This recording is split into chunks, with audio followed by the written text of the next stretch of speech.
trade-in, trade-up event at Schottenkirk Chevy Waukee. Up to $12,500 off select new 18 Silverado Crew Cab LTs. Up to $6,000 off select new 18 Colorado ZR2s. Trade-in, trade-up in Waukee. Up to 19% off, or choose $500 plus 0% for 72 months on new 19 Chevy Equinox LTs. Over 20% off, or get $1,000 plus 0% for 72 on new 18 Chevy Trax. Trade-in, trade-up at Schottenkirk Chevy Waukee. Chevy, find new roads. WaukeeChevy.com. Here's to everyone who believes in competition and good sportsmanship, who knows it's not about the trophies or the medals, but rather the lessons learned. For those who understand, it's not whether you win or lose, just that you give your best. So go ahead, lace them up, take the field, have fun, and play. For the experience, for the memories, for the love of the game. Shields. There's no doubt about it.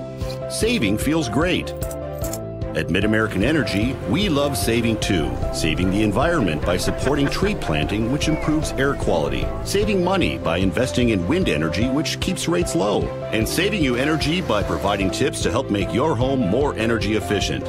Which means you can take those savings and put your energy into having fun. Saving definitely feels great. So does being obsessively, relentlessly at your service. Miss your hometown clothing store? The one that had it all? Everything to get the work done, all in one place? G&L Clothing is your hometown Iowa store. Stop in and see us. Or we're only a click or phone call away. Family owned for nearly a century. G&L Clothing. 1801 Ingersoll, Des Moines. G&L Clothing. Your size, your style, we've got it all.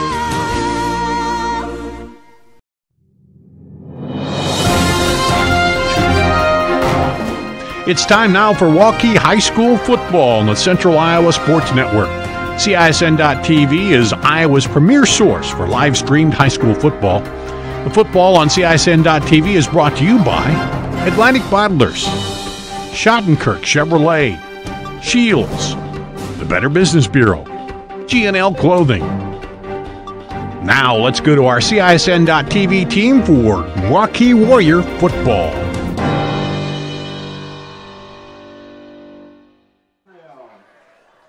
Good evening and welcome to Waukee High School. Dar Danielson with you tonight, along with Laura Leonard on CISN.TV, and it's a playoff night a little early, Laura, as we got to decide here tonight. The District 6 champion, both Johnston and Waukee, coming in at 4-0 in week number 9 of the regular season. At stake here tonight is an automatic bid in the playoffs and most likely a home game in the first round of the playoffs.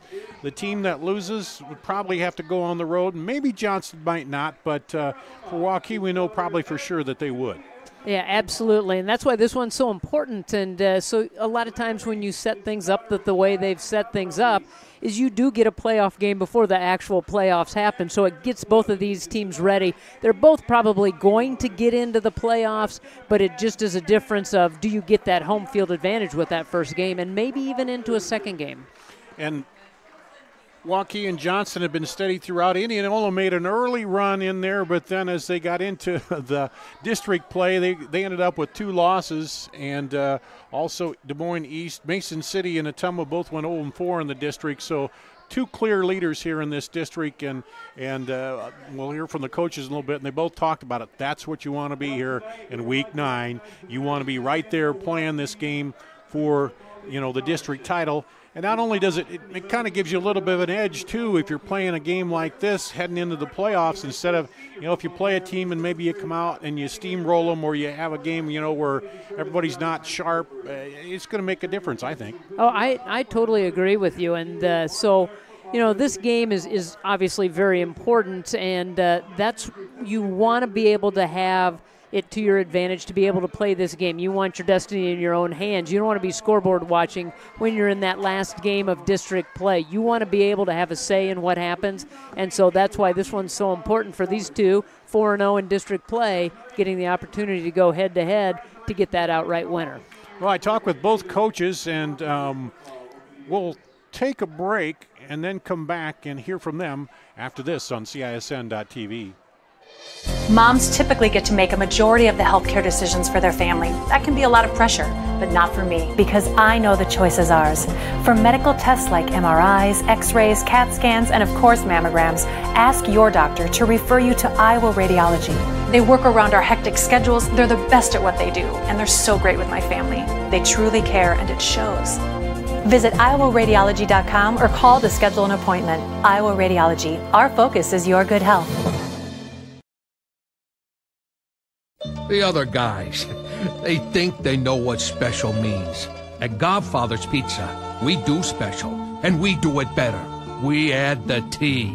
There's a Godfather specialty pizza with your name on it. Classic combo, all meat combo, hot stuff, taco, yeah, even veggie and more. All of them piled high with the best toppings and 100% real cheese. Treat yourself special. Order specialty pizzas from Godfather's Pizza.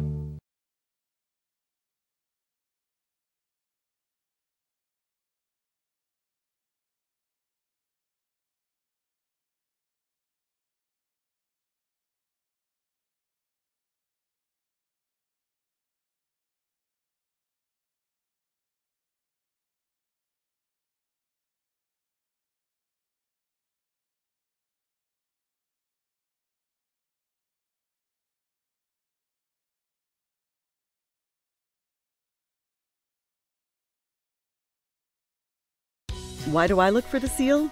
It's about trust. Whether I'm buying a car, hiring a car.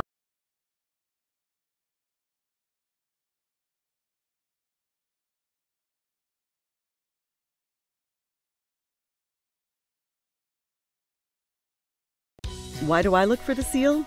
It's about trust. Whether I'm buying a car, hiring a contractor, finding a tax preparer, or an honest mechanic, the Better Business Bureau seal means this business meets high standards. When I see the seal, I know I'll get what I pay for. No more taking chances and no more worries. And I feel good about supporting local businesses. My life is so much easier knowing I can always trust BBB accredited businesses. It pays to look for the seal. See for yourself at bbb.org/Iowa.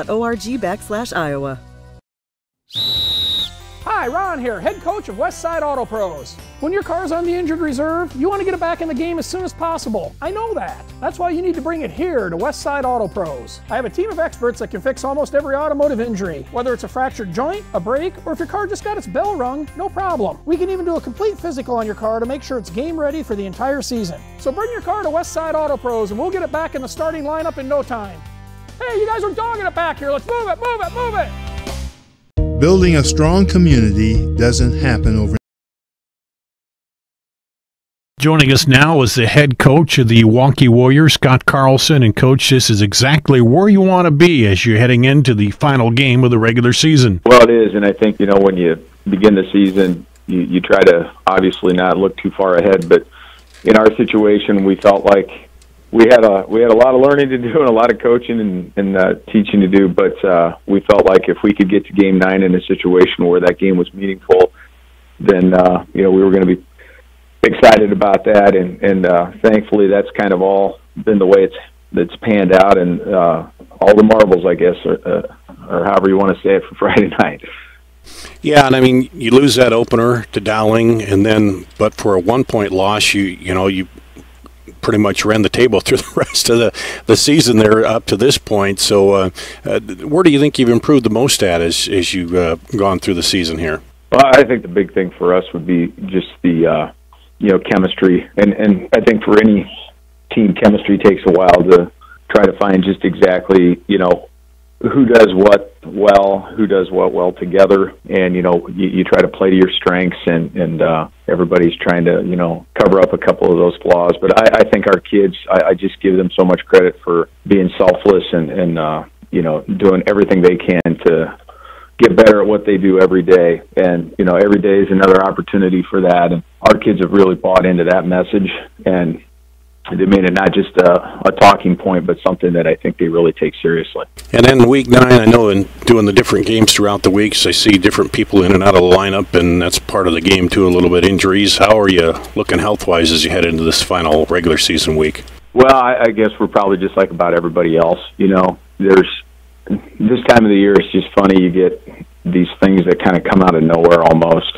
and not even necessarily from game night, but sometimes during the week. And all in all, we've had our fair share of injuries, I would certainly say, and kids out due to illness and things like that. But all things considered, I think we feel really good about the kids that we're putting on the field and the opportunity they're going to give us to be successful. So I just think everybody's in that same boat. In Game 9, you're probably not at 100% of what you thought you might be at some point during the season, but you roll with what you've got, and hopefully your kids have been preparing for those moments too, which that's an important part of the game. You have to be able to step up when you're not at full strength. Well, this is a team you face here tonight. Again, a one-loss Johnston team coming in, and a really good football team. What do you have to do to win this matchup with them? Well, I think with Johnston, and I know Coach Woodley tell you the same thing, it really starts with their defense. They're exceptionally talented, for one thing.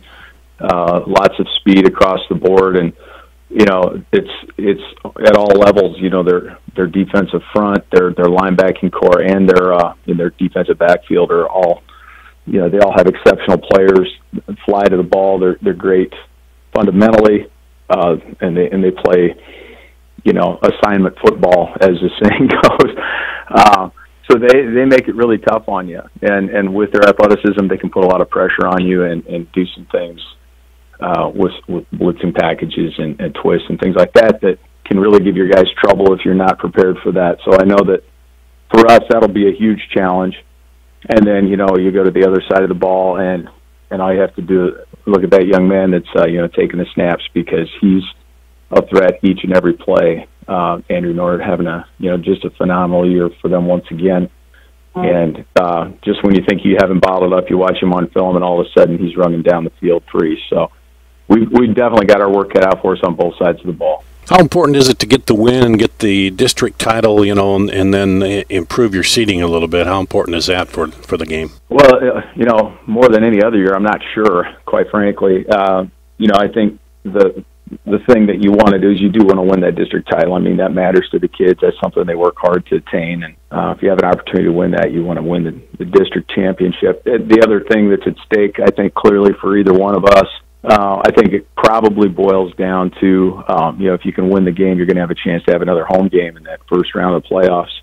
And you might not if you don't win. And I think in our case, we probably would not get that first round game at home. We'd be on the road almost for sure. So, for our seniors and, for everybody, it's just nice to be in the friendly confines on game one of the playoffs. And so that part of it matters. We're just going to try to, take care of this game first. And then, I think all the rest of that will kind of sort itself out. Those things are out of our control. So we're just trying to control what we can. And hopefully, things, go the way you want them to, but you're going to have to be able to respond when they don't. All right. Well, we appreciate you taking the time throughout the season to work with us here, and good luck with you tonight, and good luck as you enter into the postseason too, Coach. Thanks, Dar. Much appreciated. I also got a chance to talk to Johnston head coach Brian Woodley, and here's how that interview with the coach went. This is exactly where you want to be at the end of the season, battling for the district championship, and knowing that you can lock up for sure a playoff spot, and knowing the playoffs are ahead. So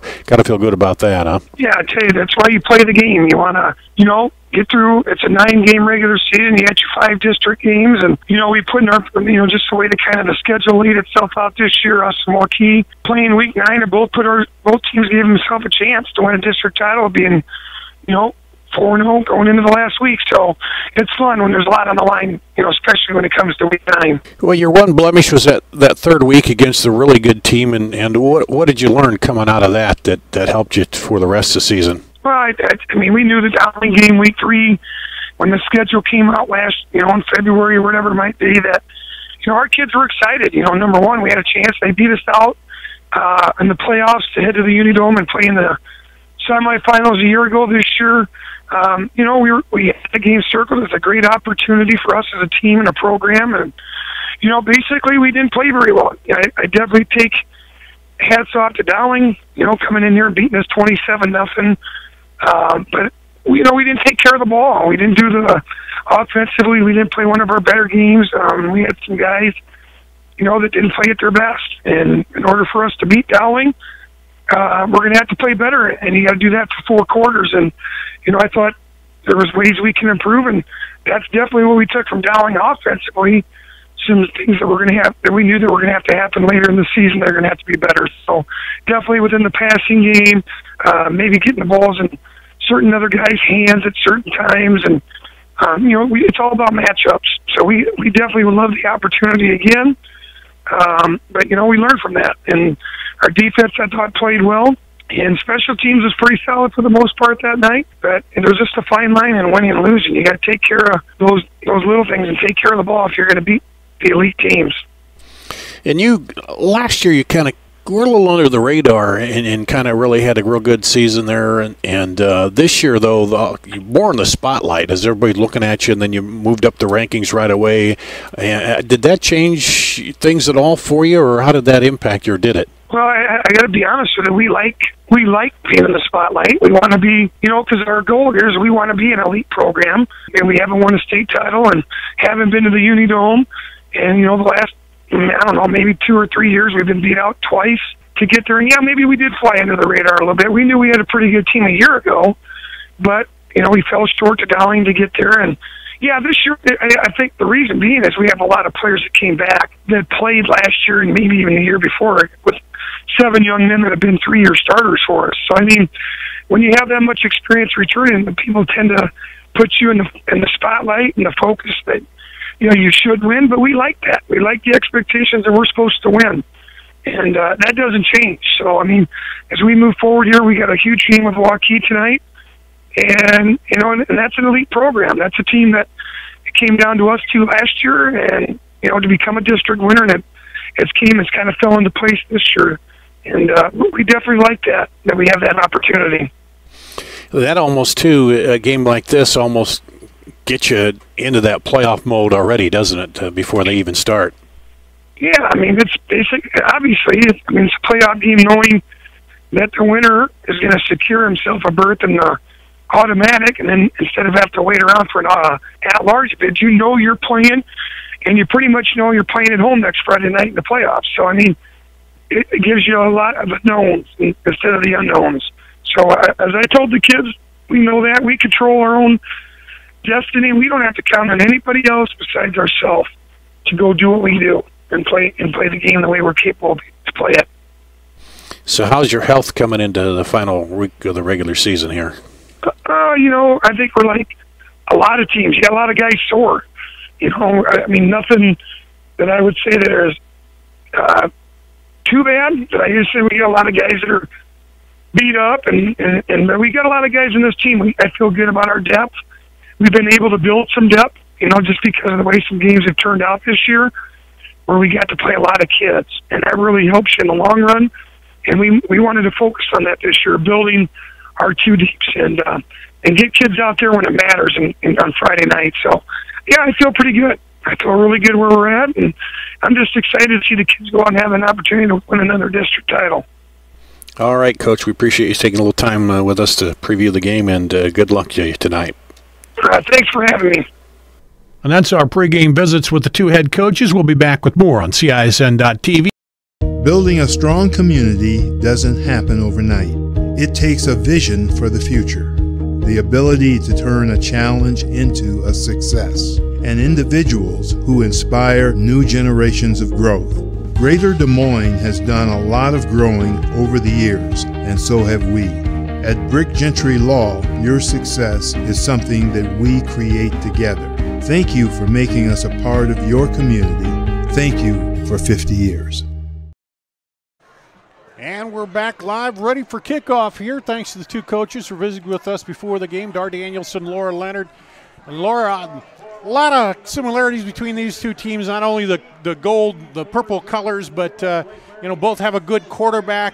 Both have a offensive, defensive outstanding player, Anthony Coleman for Johnston and Zach Eaton for Waukee. So a lot of similarities between these 2 teams when you start looking at it. Yeah, absolutely. I think the one thing, though, is that Waukee has some key injuries that they've sustained over the course of the season. and that may play a factor in tonight's game. Yeah, they were introducing the seniors down there, Sam Yeway, Espelin. They're both in street clothes, the two of the running backs. Espelin stepped up when Yeway got hurt, and then Espelin got hurt, and so that's an issue for them tonight. Back deep to receive, Coleman is back there for Johnston, and this kick is going to go into the end zone, so it'll be 1st and 10 out at the 20, and Andrew Nord will bring him out for Johnston. He'll have Jordan Rush in the backfield with him. The lineman Aaron Potter, Ethan Arnold, Sean O'Brien, Marshawn Gunn, and Vinny Aspergen going left to right on the offensive line. Anthony Coleman at one wide receiver, Jacob Swanson another, Blake Murray at a wide receiver, and a tight end Tyler Moore here for Andrew Nord as he brings him out. 1st and 10 at the 20. Fakes and throws it outside, has his man, and up to the 30 is Coleman on the catch. Oh, quickly right away, a team that runs and relies on their quarterback a lot to run. They come with a little slant right off of 1st down. Brings up 2nd and 1 with a gain of 9. 2nd and 1 at the 29. Nord comes up. Sends a man in motion. Fakes the handoff to him and keeps it himself, and Nord right up through the middle. He'll get the 1st down. That was one of the things that Scott Carlson talked about in the pregame is Nord, you got to contain him because you think you got him, and boom, he's up the field. He has great speed, and he can get away, and he's already rushed for, 540 yards and 10 TDs on the season. Averages a little over 6.5 yards a carry, so you definitely have to try to contain him. 1st and 10 at the 32. He fakes it, keeps it himself, looking for room over the left side, trying to find a block, and he's not going to get it. He'll get a few yards. Coleman was out there trying to get that block, and he couldn't find anybody to engage with. Yeah, and he's trying to come back, and Zach Eaton was in there. One of them trying to shut off that corner, and that's the thing, too. If you can contain the corner, it looks like Coleman is injured. And he'll jog off, limping a little bit to the sideline for Johnston. He was looking for somebody to block, and I think he got caught up in a whole bunch of bodies and maybe twisted that ankle as he went down. Yeah, they're just kind of pushed there back toward the middle to try to contain Nord. They go trips to the right now, one to the left for Andrew Nord. Looks, throws right across, hits the man out there, Jacob Swanson. He's up to across the 45 to the 46, so it'll be a 1st and 10 for Johnston. Swanson just went out, found an opening, sat down right in the middle of it, and they found him, and he was able to gain a few more yards after the catch. So a lot of passing here. One run, was there 2 runs by Nord. He didn't pick up much on those, so 1st and 10 at their own 46 for Johnston. Nord alone in the backfield now sends the slot through and hits him coming around. He drops it, has to drop on it, and there's still a scramble for it. Does Waukee have it? They do! A turnover, the Warriors, as Jordan Rush fumbled it. Trying to go with that little lateral pass, and Waukee recovers. Ball looked like it was thrown a little bit behind him as they were trying to set up the lateral, and I know they were probably looking for something downfield off that lateral. Couldn't handle it, and Waukee was able to jump on it. So 1st and 10 at the Johnston 37 for Mitch Randall. Randall fakes the handoff, keeps it himself, but he's going to be corralled right back behind the line of scrimmage. That's one thing, this Johnston defense has been so tough all season long, and I think with the injuries that Waukee has, they're gonna be able to key in on Randall a little bit. I think a lot of the workload's gonna fall to him. And they play a quarterback in practice setting. Probably gives them a good amount of practice and handling a running quarterback. This time a fake look, looks down the field, has a man. Oh, had Romdahl, or excuse me, that was Lindquist. and it goes incomplete, but had him and just couldn't quite hit him there right up the seam, and that would have been 6, Laura. It would have been 6 if he would have hit him in stride. They thrower showed the little fake to the sideline, and that got everybody committing, and that left Lindquist wide open right down the middle of the field, and they just missed him and missed 6 points. So big stop if Johnston can get it here after the turnover. Here's Waukee, fakes the handoff, keeps it himself as Randall, and he's going to get back just a little beyond the original line of scrimmage, so we'll bring up 4th and 9 here for Waukee, and looks like they're going to line up anyway to go for it. They may do the quarterback punt deal, but a little bit long for a field goal. Here's Randall. The man coming in motion across the formation. Drops back, rolls out, and throws it wide. He was looking for Sam Odell out there, and so they'll turn it over on downs. Now, big stop by the Johnston defense. They are able to hold and not allow Waukee to score off of that turnover. So they got it at the 37, and that first down was big, where they sacked him and he lost a couple yards, and then the missed pass down the seam. And even though these two teams, there could be a few jitters here too, because there's a lot on the line with this game for both these teams. Oh, absolutely, and sometimes it takes a couple of series to just work through that and then just get back into your normal playing mode. So here's Andrew Nord. Fakes a handoff, keeps it himself over the right side, now cuts outside, up to the 40, 45, 50, and they finally pull him down, but not before he gets 14 yards. Great move to the outside. He started to go right up the middle and saw it was clogged and then took it to the outside. Nobody was there, and he was able to gain a lot of yardage. So 1st and 10 at midfield for the Dragons. You see him there on the right side in the white. Waukee in the dark uniforms here at home. Both teams 4-0 in the district. Here's Nord.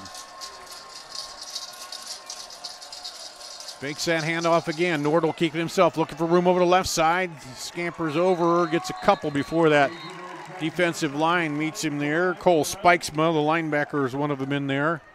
Run that defense down for you. Up front, Caleb Paulus, Jacob Martin, Connor Arndt, and Alex Wiggins, the front line of the defense. So linebackers, Trey Hardy, Cole Spikesma, Nick Barretto. And in the back, it's free safety Simon Lofsgaard, Zach Eaton's a strong safety, Joe Morrison and Aaron Smith, the cornerbacks for Waukee. As Nord comes up, drops back, looks, wings it out wide, and caught out there by Blake Murray. And Murray's going to get up close to the first down. I think he might have it. They're marking it down right at the 40-yard line. And they're moving the chains. Yep, so 1st and 10. Hits Murray out there. And credit Murray, he knew where that first down line was and got right there, didn't he? Yeah, he ran his route, knew exactly where it was, and able to hit him in stride. Well, Johnston back on the move here again. Turnover, thwarted that first drive, but the defense held. Nord sends a man in motion, fakes a hand off the middle, pitches it outside. The pitch goes wide, and you got to jump on it. Jacob Swanson. And a little trouble handling the lateral and now the pitch. Their backfield ball handling hasn't been so well here as they lose about 6 on that. Brings up 2nd and 16. Back to the 46 for Johnston. And that run pass option, he pulled it out of there and then tried to pitch it to the wide man, but the pitch went awry. Now they'll come up with twins to each side. Fakes the look in there, now throws it out quickly. Caught him out of the slot. Across the 25, 20, 10, 5, touchdown! And that is Coleman. On the slant. That was the first play of the game. They ran that. They ran it again. Nobody able to catch up to him. He turned on the afterburners once he got into the open. And I guess that little tweak he had on his leg doesn't bother him now. Yeah, because he, as you said, he turned it on.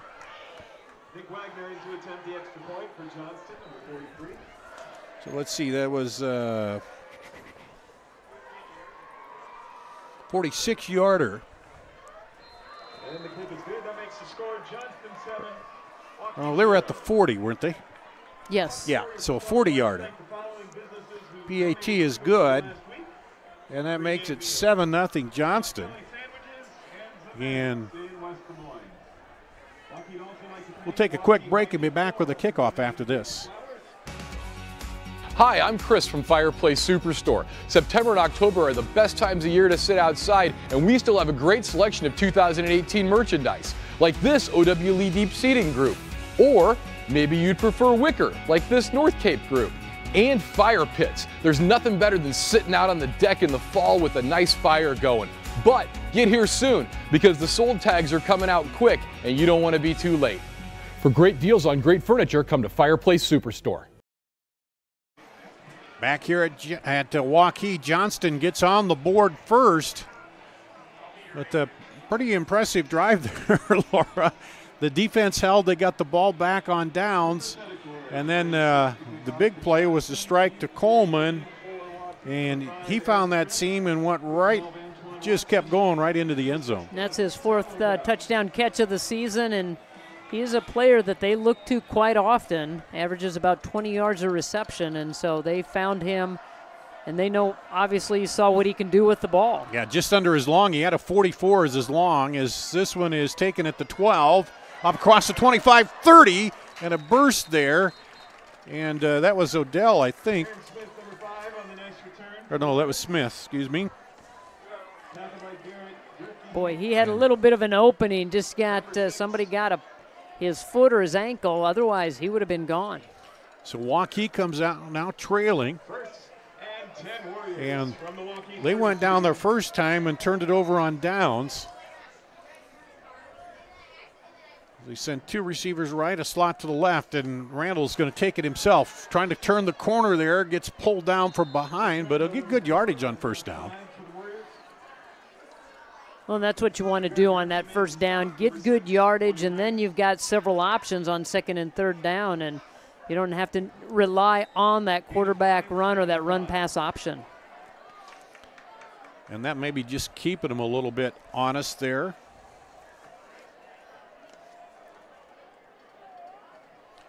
As he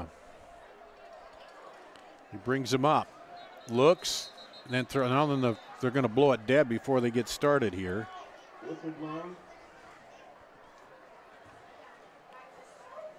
Movement on the line. Yeah, it must be movement since they blew it dead. Well, that's another factor we didn't really talk about, but we know we've seen it here before. Penalties can hurt you in a tight ball game like this. Yeah, and that, all that yardage that you just gained on first down, you've just given it back, and now you've kind of put yourself in a hole running at 2nd and 10.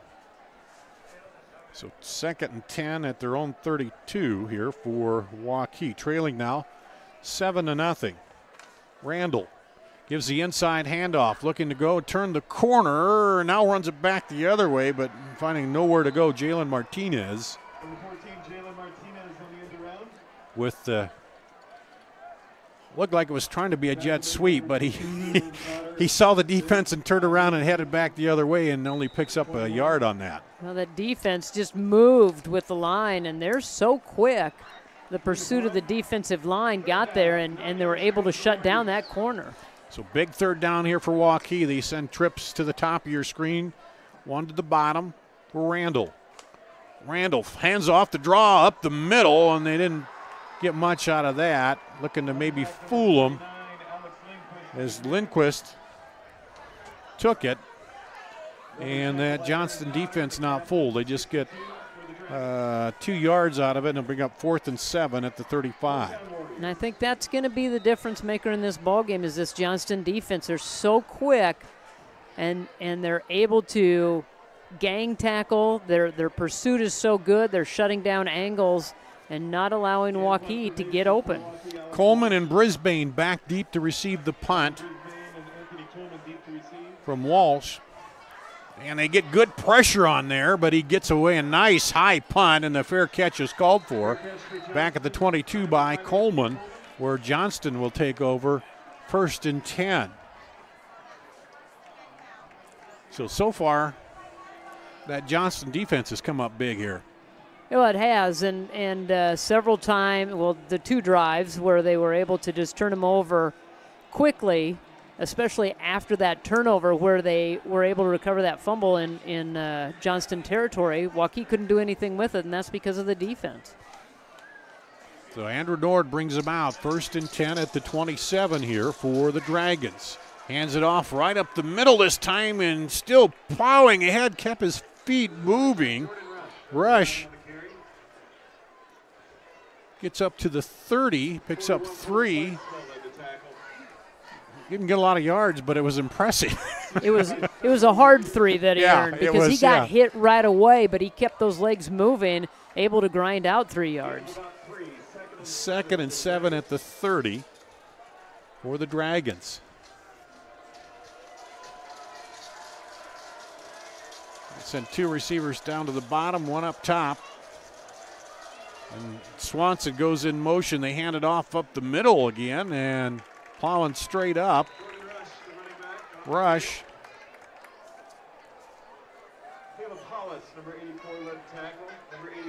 Brings up 3rd and 3, 3rd and short. So now they got him thinking rush, rush, rush. We'll see what they do. We'll see if they get Nord loose or they pass here. And the passing game has been working very well for them here, and they're not a team that's heavily oriented to the pass. They like to use the run more, but now I think you have this defense thinking a little bit. Nord brings it himself down the line, pitches back, has a man, he turns the corner, gets through, will get the first down, and is knocked down. And I think we got a flag out here on the far sideline.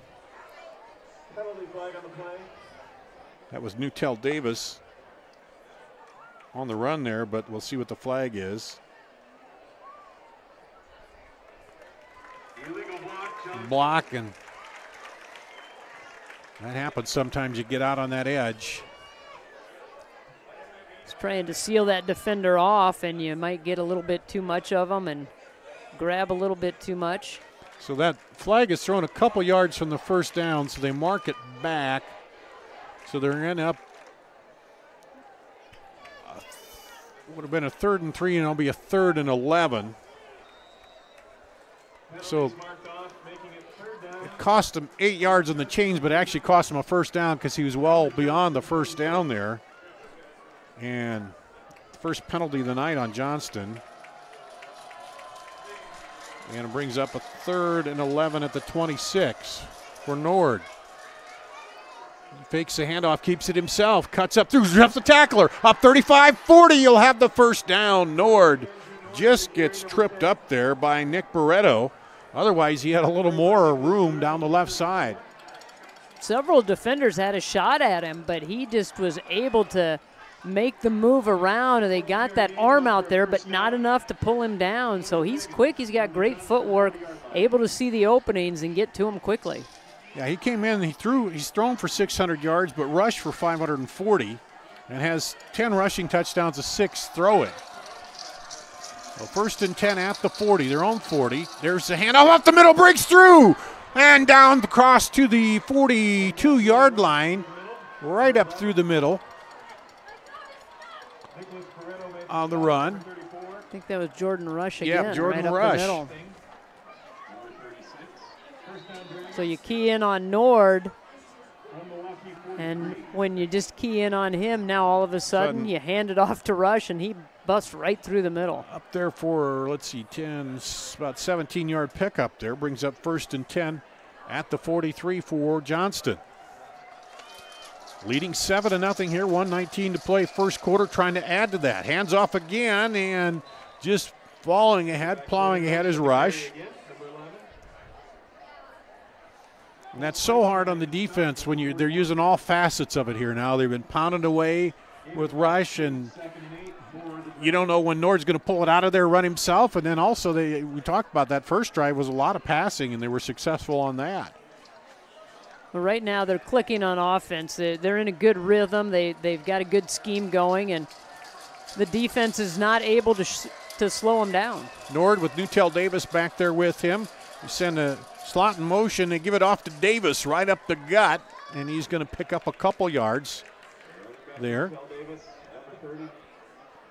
Now, if you're Waukee, this is where you have to make the stand. You've got to be able to shut him down here, not allow him to get that first down. You have to believe, though, that Johnston may use this as 2-down territory. Yeah, when they get on that side, as you look at their longest field goal, I think is about a 29-yarder this season. So but now I think they're going to let the clock run down here. And that will be it. A quick first quarter here. Johnston leading 7-0 and driving here. They'll have a 3rd down and 5 when we come back after this on CISN.TV. Hi, Ron here, head coach of Westside Auto Pros. When your car's on the injured reserve, you want to get it back in the game as soon as possible. I know that. That's why you need to bring it here to Westside Auto Pros. I have a team of experts that can fix almost every automotive injury, whether it's a fractured joint, a brake, or if your car just got its bell rung, no problem. We can even do a complete physical on your car to make sure it's game ready for the entire season. So bring your car to Westside Auto Pros and we'll get it back in the starting lineup in no time.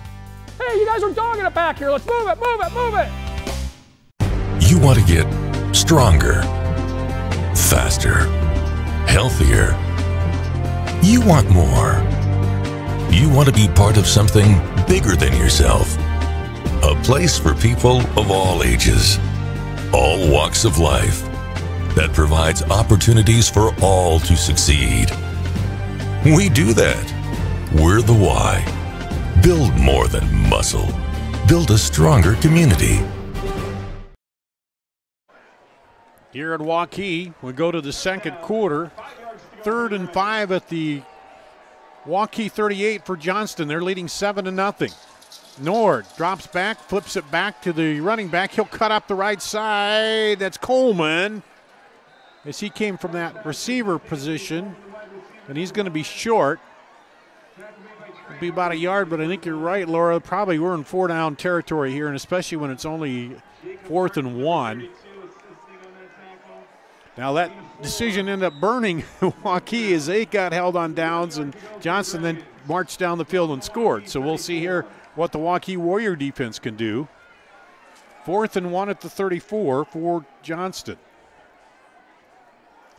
Dowling leading Sioux City North 14-6. You have to believe that the ball is going to be in the hands of Nord, and so you want to zero in on him, try to keep him behind the line of scrimmage. Let's say they stood there and let the play clock run down, and then they took a timeout. So they want to talk this over here.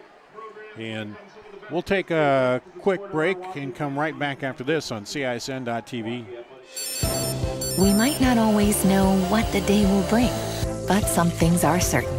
The sun will rise and your lights will go on. That's because at MidAmerican Energy, we're obsessively, relentlessly committed to providing you energy when and where you need it, to connecting with you and keeping our communities safe and strong. Because the most important thing we put our energy into is you. We're obsessively, relentlessly at your service. Here at Waukee, Johnston took their first time out. They have a 4th and 1 at the 34. Discussing the options. I don't know, Jordan Rush, the way he's been pawing it right up the middle, Laura, looks like a good option there, but then that might be what Waukee's thinking defensively. Right. We'll see what they do here. Well, empty backfield right now, but I'm sure they'll put somebody in motion. Here they go. Coleman goes in motion. They pitch it back to him. He's looking to get the corner. Turns it up, and he'll have the first down to the 31-yard line. So Coleman comes around, and it'll be a 1st and 10 at the 31 for Johnston. So many options on offense, isn't there? I was just thinking, so many different looks, so many different options. It's hard to try to set a defense to slow them down and produce any negative yards. So here's Nord. Just underway in the second quarter. Hands off to Rush. Rush gets hit that time and fumble. Looks like the ball's on the ground. Let's see. Trying to sort it out. No clear indication yet. Waukee is saying they have it, and they do. Waukee gets the turnover. Well, they had to unpile a lot of bodies, but I think Trey Hardy was the one that came out of the bottom of the pile with it. So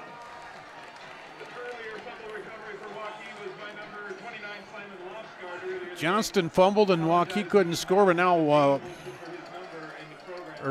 Waukee, was it Waukee fumbled? No, Johnston fumbled earlier too, didn't they? Yes, they did. did. So this is their second fumble.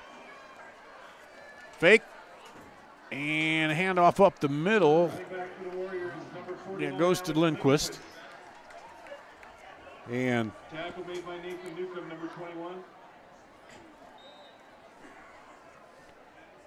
Gain of 4. Gain of 4, 2nd and 6 at the 36.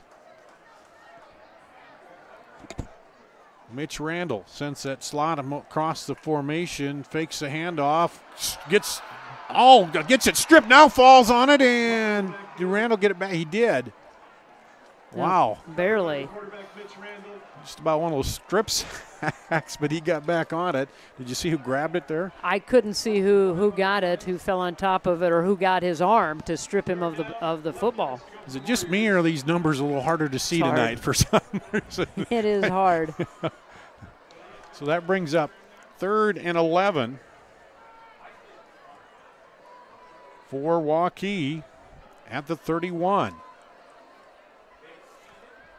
Randall gave the handoff there, and that goes nowhere. Johnson not fooled at all by that. And they had that shot early down the field. He missed, but they haven't really gone at that again here, Laura. Yeah, No. I thought they might on 3rd and long, but Yeah, they haven't tried to go for that big play again, and looks like they're just trying to chop away at it bit by bit, yard by yard. so Anthony Coleman and Alvin Brisbane will drop back. Walsh, he averages about 32 yards a punt here, as they'll turn it over on downs again. And punt bounces. Coleman gets up there, but then it touched a Waukee player there and keeps rolling down to the 35, which is where Johnston will take over. Johnston will begin this drive 1st and 10 from the Dragons' 35. Well, I told Waukee, Scott Carlson, you'd have 2 turnovers in that first half here. He'd have been happy about that, but so far they've been unable to penetrate that Johnson defense and turn them into any points. Well, you just keep knocking away and knocking on the door and hoping that you can turn them over again and finally get through that Johnston defense. But right now they're so tough and really slowing down a high-flying offense, a very potent offense in Waukee. Yeah, the good thing about it for Waukee is it keeps them within 1 score here. And that time Nord drops it, and he'll go back and fall on it. So a little bit of a miscue as they're trying to hand it off there and lost the handle on it. I don't know if that ball's a little slick out there or what, but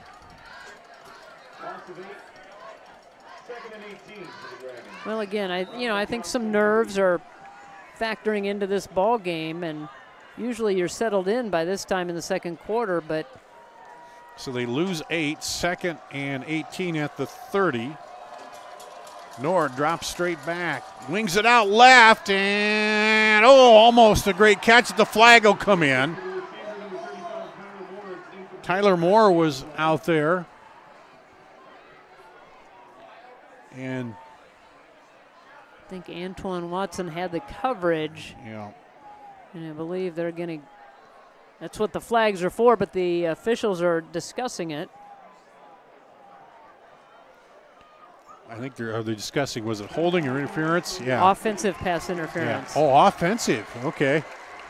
Well, yeah, they both kind of threw it up there. They both, because Watson did have pretty good inside position on that, so now they got Johnston going backwards here. On a pass like that, you just naturally think it's defensive pass interference. Yeah, usually you do, especially in high school. A lot of times it's defender. Okay, so Waukee's going to decline it, that puts them in 3rd down and 18. So the pass is incomplete, and it's 3rd down. So they'll take the pass instead of giving the extra down, which is smart because you still got 3rd and long here. And you hold them, you get the ball back on a punt. Twins to each side for Johnston. Nord drops back, looks, rolls, Looking downfield, had Coleman, now throws it late to Coleman and over his head. He had him open for a second there, but couldn't get him the ball when he broke open, and he kept going downfield, and then the coverage picked him up. Well, it was a good job and adjustment by the Waukee defense as Nord rolls out. Everybody moved and covered up and not allow them to get a pass off. Now to bring up a 4th down and 18. 4th down, Dragons from the Johnston 30. At the Johnston 30.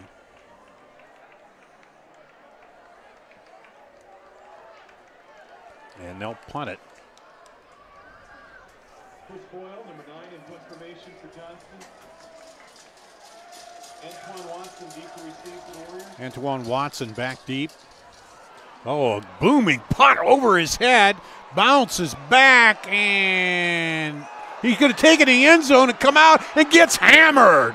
Whoa, that was not a great decision there. 70-yard punt. Wow. 70-yarder on the punt. Man, you just let that go into the end zone. You got 1st and 10 at the 20. I don't know if he thought it was not going to go in or what. Maybe he thought it was going to hang up down there, but I think it was heading into the end zone, and that's that moment of indecision that you sometimes have as a returner. And now you're right on the goal line, and you're going to have to just try to sneak this out and gain yourself a few yards. 70-yard punt. That was one heck of a punt. Boyle. And now in the shadow of their own end zone, they're going to sneak it ahead as Randall tries to get some working room, and he'll get a couple yards there. I think he got himself up to the 4-yard line, it looks like, and that was just a big old scrum down there. Everybody pushing from behind. Get in behind the lineman and pray you get a little yard, a few yards. They're going to only give him, they're going to say it's 2, 2nd and 8. Now there's a handoff and sliding up to the 5, 6-yard line. Lindquist. You know, if Johnston holds here, it's going to flip the field again because they're going to have to punt from their own end zone. It's going to give Johnston great field position. And you look at the flags really kind of calm. There wasn't a big win there. He just boomed that ball high and got the bounce. And there's a handoff and trying to spin out of trouble but can't. Lindquist. I almost thought he might fake that handoff and roll out and try to get it with his legs a little more, Mitch Randall, but they played a little conservative here, and as you say, they're going to flip the field here by quite a bit because they punted from their own 30, and now the two guys back, Coleman and Brisbane, are back at the Waukee 40. That'd be about a 30-yard switch here, unless there's a boomer punt, and he's back there at about a yard from the back of the end zone, hops it, and then there's a short kick. It's going to roll maybe for Waukee a little bit, but down at the 31. So they went from their own 30 up to their 31 on the exchange of the punt. Yeah, and so that's huge, and that's what a good punter will do for you, is be able to flip the field. And what a great job by the punter for Waukee to be able to short hop that snap and even be able to get that kick off. And I'm sure a little discussion on when do we field that punt inside the 10-5 there, you know. Usually the thing is if it's inside the 10, you let it bounce and roll and pray, you know, that rolls into the end zone unless you can cleanly field it. But Nord comes back out now for Johnston. 1st and 10 at the Waukee 31. Nord down the line, pitches back to Roush. Roush still going, cuts it through, 10, 5, touchdown. 31-yarder by Roush. Nice option play. Nord read it perfectly. Defense coming, it claps down on him. He pitches it out to Roush. A couple of nice moves to get by the defenders and takes it to the house. So a big turnaround there for Johnston.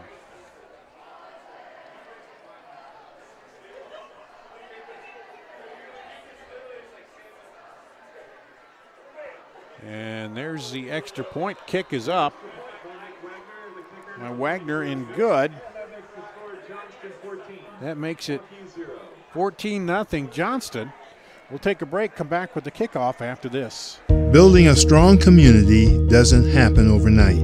It takes a vision for the future, the ability to turn a challenge into a success, and individuals who inspire new generations of growth.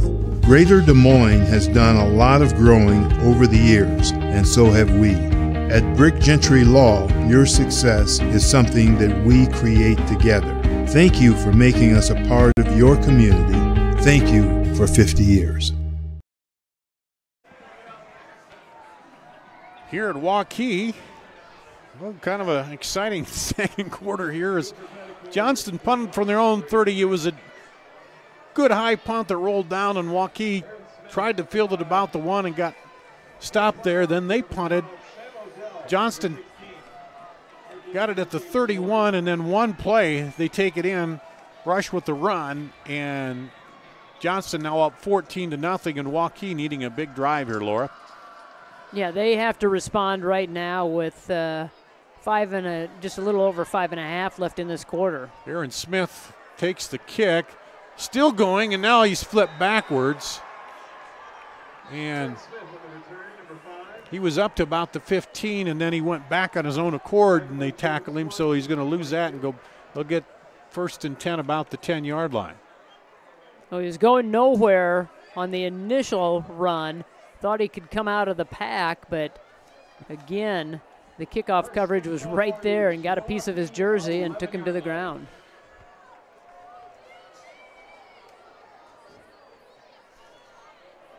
Mitch Randall, and up the middle, Lindquist on the run. It's a little yardage, gives him a little room out there. Pick up a 5. 2nd and 5 at the 15. They've really relied on the ground game here in this half. Now he fakes it. Hitting across is Eaton, and a good defensive play there, but the flag will come in late as Jacob Holcomb was back there on defense for Johnston. As he's looking for Eaton, he came up the field and slanted in, and they're going to get pass interference on the defense, so it'll be a 1st down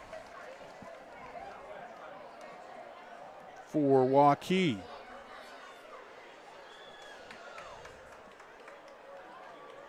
Just the thing that Waukee needed to get him out of a hole and get him upfield.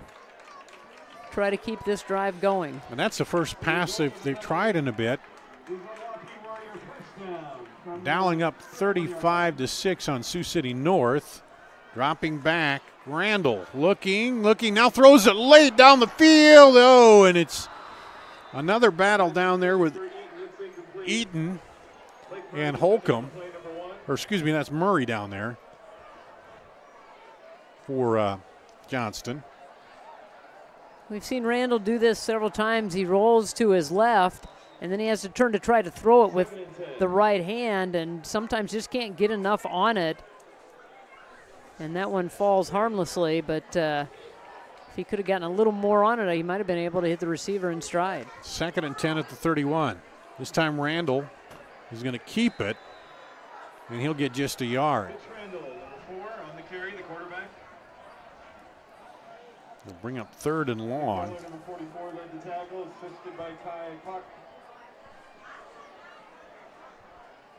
3rd and 9 at the 32.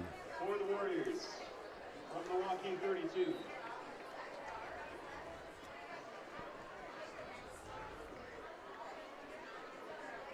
Randall drops back, wings it out the right side, and just over the head of Eaton out there. Or excuse me, Odell. And Coleman out there covering. Coleman and Blake Murray doing some good job covering those outside receivers for Johnston. And they're staying with them stride for stride. They have not been able to shake the defense. So here again, 4:27 to play in the first half. Brisbane and Coleman drop back deep to receive. Walsh's punt. High snap, he goes up and gets it. And it's going to bounce and get a good Waukee roll inside the 40, but man, Walsh had to go way. That was almost over the head, heading toward the end zone there. Well, the first one he had to short hop when he was kicking out of his end zone. This one he had to go deep to catch it and then try to set his feet, and he did a great job as the defenders were closing in on him to even be able to get that one off. So Johnston takes over, 1st and 10 at their own 39 with 4:15 to play, leading 14-0 here in this one. And they'll send 2 receivers to the right.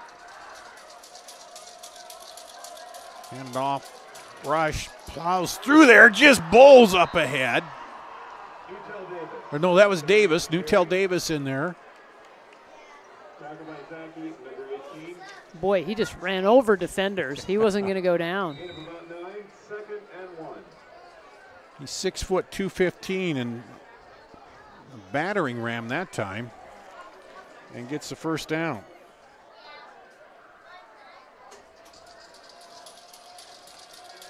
Lord swings it out to him. Now he's going to throw it. Has a man wide open down the field. Hits him. 20. That's Coleman. 5. Touchdown. 48-yard flea flicker. Well, they've run that several times where they throw and it's a lateral. They've run out of it. This time, the one time they fumbled out of it, and this time Newtell Davis just rolls and he sets up. And he put a little air, too much air under it, but Coleman's back there waiting, and the defense almost caught up to him, didn't it? But he was all alone. That Yeah. sucked everybody up, all the defenders up to the line as they threw it out to Davis, and then he drew everybody in and then threw it over the top. Coleman caught it about the 25 and then cruised into the end zone. Here's the extra point kick by Wagner is good, and that makes it 21-0. Johnston here with 3:33 to go in the second quarter. And how about Newtell Davis? He pounds up in there and just looked like he's going to be that bruising battering ram back, but then he shows a little finesse, so they wing it out to him and he throws the pass. Yeah, he flares out on the snap and they lateral it back to him, and he showed that he has good form and is very accurate. Was able to hit Coleman and caught the defense by surprise. And we said it the last time that Johnston kicked off that Waukee has to respond, and they really have to have a sustained drive here and try to get on the board before halftime. So Coleman and Antoine Watson will go back for Waukee. Also Odell back there to receive the kick.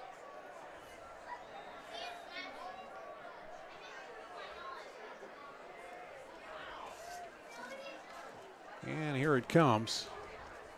Going to be taken at the 4. 15-20, cuts back through, has a little lane there up across the 25 to the 28-yard line was Coleman.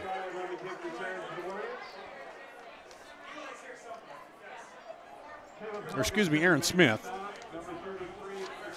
He's been close several times tonight of being able to break through, and one move away from eluding the defender. And I keep getting my teams mixed up. Coleman's 5 on the other team, and Smith is 5 on Waukee.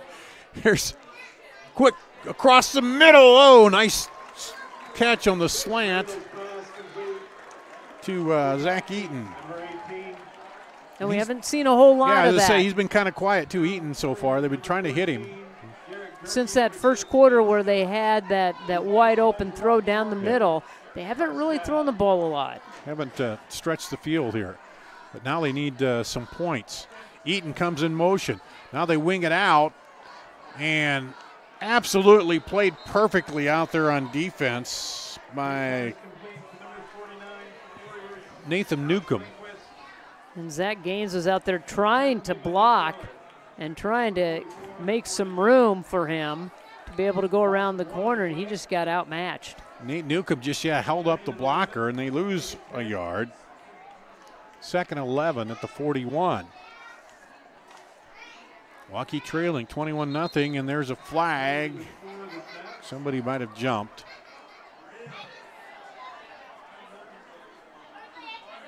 Now here again, you get the big gain, you get a little momentum, and now you have a penalty that puts you a little anxious to get going because there's 2nd and long. Sense of urgency here for Waukee with 2:38 to play. We know they have a big strike offense, but so far this defense of Johnston has proven to be pretty stout. There's a handoff up the middle, Lindquist, and he'll get across the 40. And that'll bring up 4th and long. Or excuse me, that's 3rd down. That was, there was a penalty in the last play, wasn't there? So 3rd and long, the 41. As Lindquist and Randall look to the sideline to get the play. Now set up with 3 receivers up top, but coming in motion. They fake that handoff. Randall rolls. Now wings it out to the side and off the hands of the receiver in heavy traffic out there. Yeah, a lot of traffic. 3 defenders out there. Intended for Jalen Martinez. Doesn't seem when they get out wide they're getting much separation. You talked about it, those slants and coming in inside seemed where they've been open so far here tonight, but Waukee forced to punt again here with 1:51 to play. Boy, you want to try to boom this and pin them deep because they are on a roll. They're explosive. That snap good, and it looked like came off the touch the Johnston player. It'll be Waukee's ball. It touched the Johnston player down there. Number 23, I think it was, Ty Puck. And he didn't see it. It just bounced up and hit him. I think he was just getting back looking for somebody to block as they were letting that one bounce and trying to get out of the way, but he was not aware of where the football was, and it bounced up right off his shoulder pad. So Waukee will get it back here, 1st and 10 at the 32 with 1:44 to play. That could be a big turning point here if Waukee can score. That's a break they're looking for. And there's motion as the guard and tackle were pulling, or the guard and the slot were pulling out of there before the snap. Yeah, they just have been killing themselves with penalties. You get the big break, you get yourself in great field position, and now you put yourself behind the chains. So 5-yard penalty makes it 1st and 15 at the 37. Send Romdahl across and then hand it off to Lindquist. He has room, breaks it up the middle. 30, 25, 10, 1 to beat, touchdown! Everybody thought Randall hung on to the football. Yep. And they were keying in on him. And what a run right up the middle by Alex Lindquist. Well, there's that big strike offense out of Waukee. Well, and that's exactly what they needed as far as momentum right before halftime.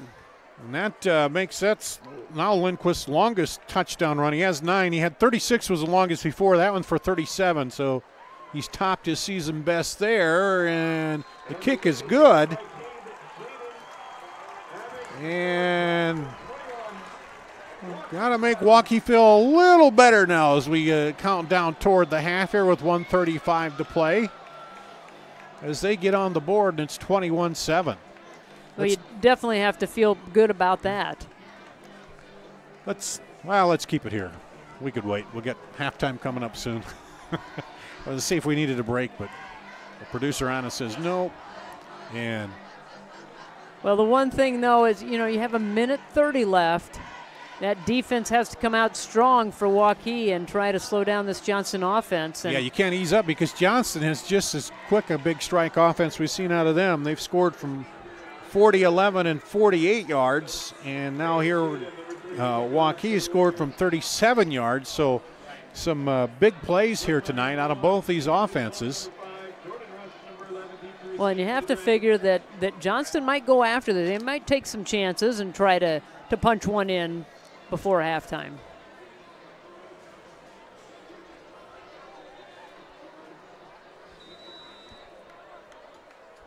Coleman back deep to receive for Johnston. Rush will go back there with him. As Cade Jaden will kick it off for Waukee. And they're going to onside it. Takes a bouncer, and then they'll just go down with it. Swanson. I don't think that was too bad a play. You kick it down the field, it's bouncing around, and it may hit off somebody just like that punt did, and you get it back. I mean, you get them at the 30, but still, you know, with a minute 33 to play, not too bad to kind of take a little shot at it, I don't think. And they do have a couple of timeouts, Johnston does. So we'll see what they decide to do here. First and 10 Dragons from the Johnston 30.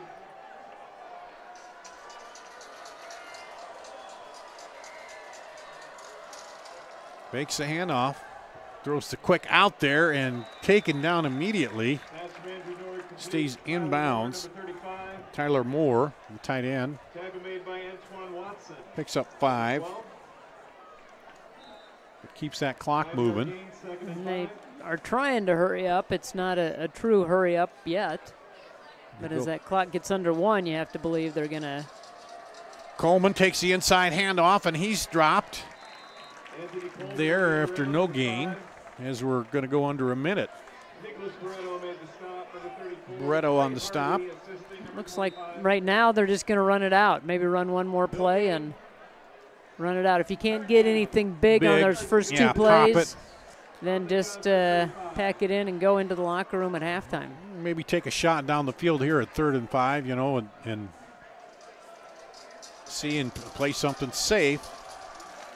As the clock continues to roll, 4 seconds on the play clock. He's going to keep it himself. Nord looking for room, and he's going to be stopped short. Now Waukee will take a timeout, I think. Reserve a little time, they do. Number 59 made the stop. Trey Hardy assisting again, number 25.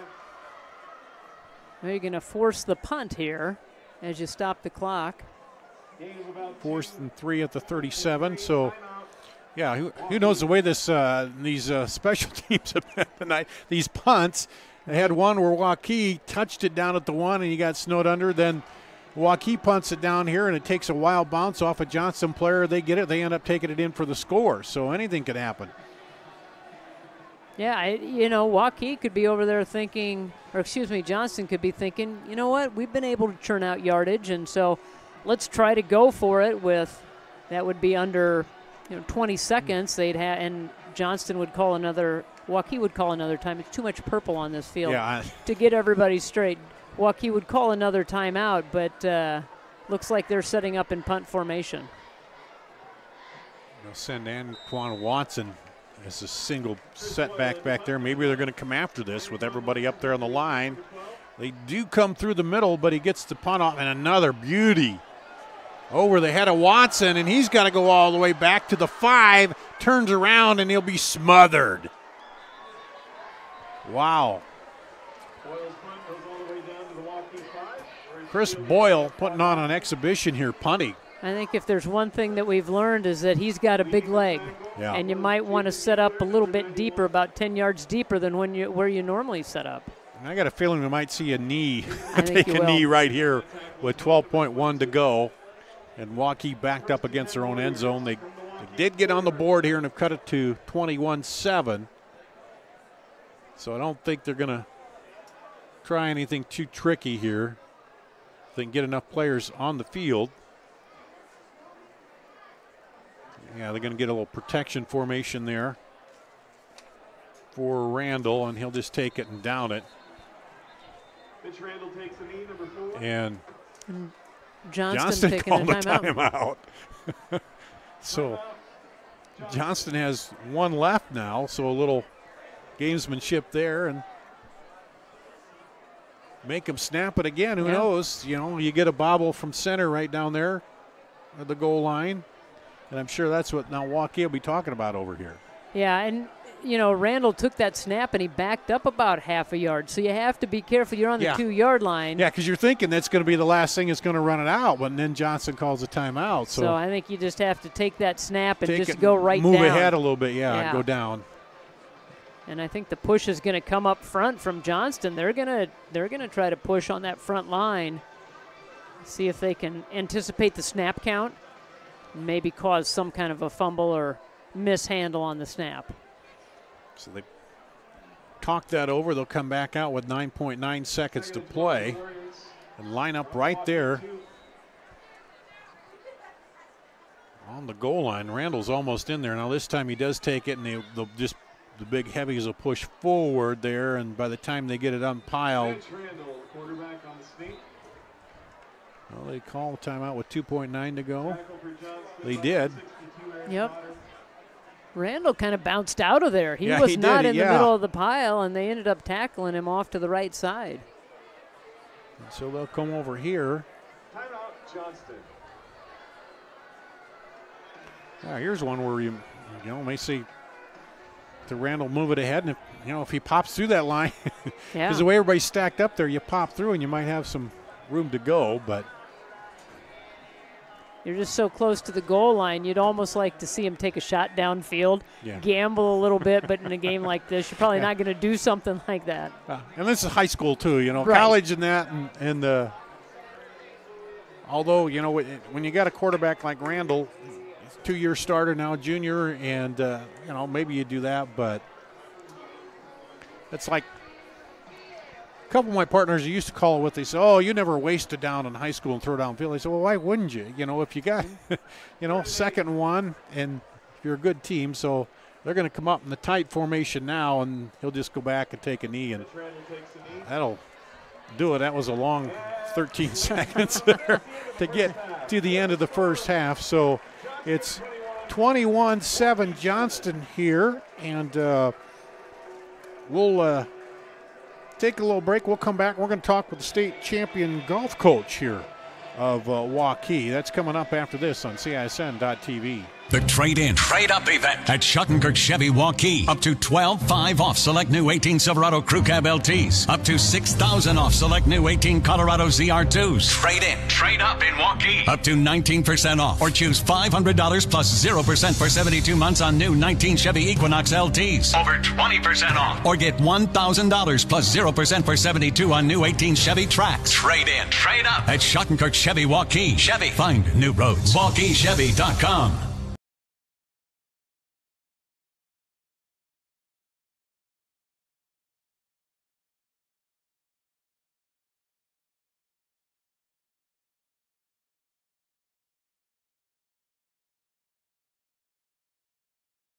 Here's to everyone who believes in competition and good sportsmanship, who knows it's not about the trophies or the medals, but rather the lessons learned.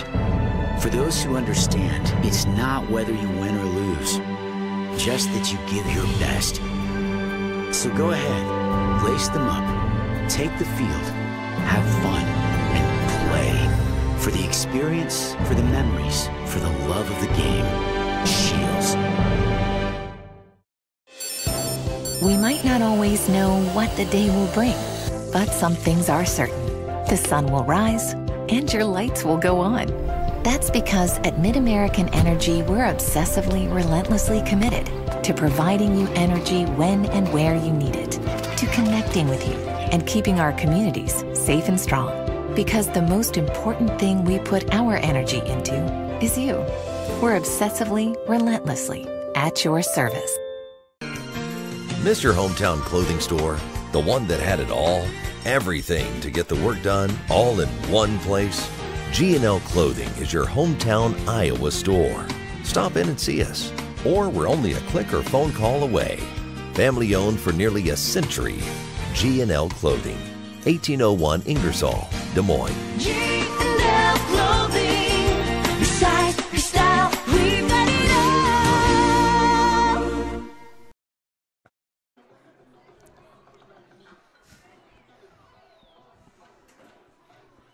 We're back. Back here at halftime at Waukee. People were trying to give me goodies, so I wasn't going to talk, Laura. You were more focused on the red velvet cake that we have behind us.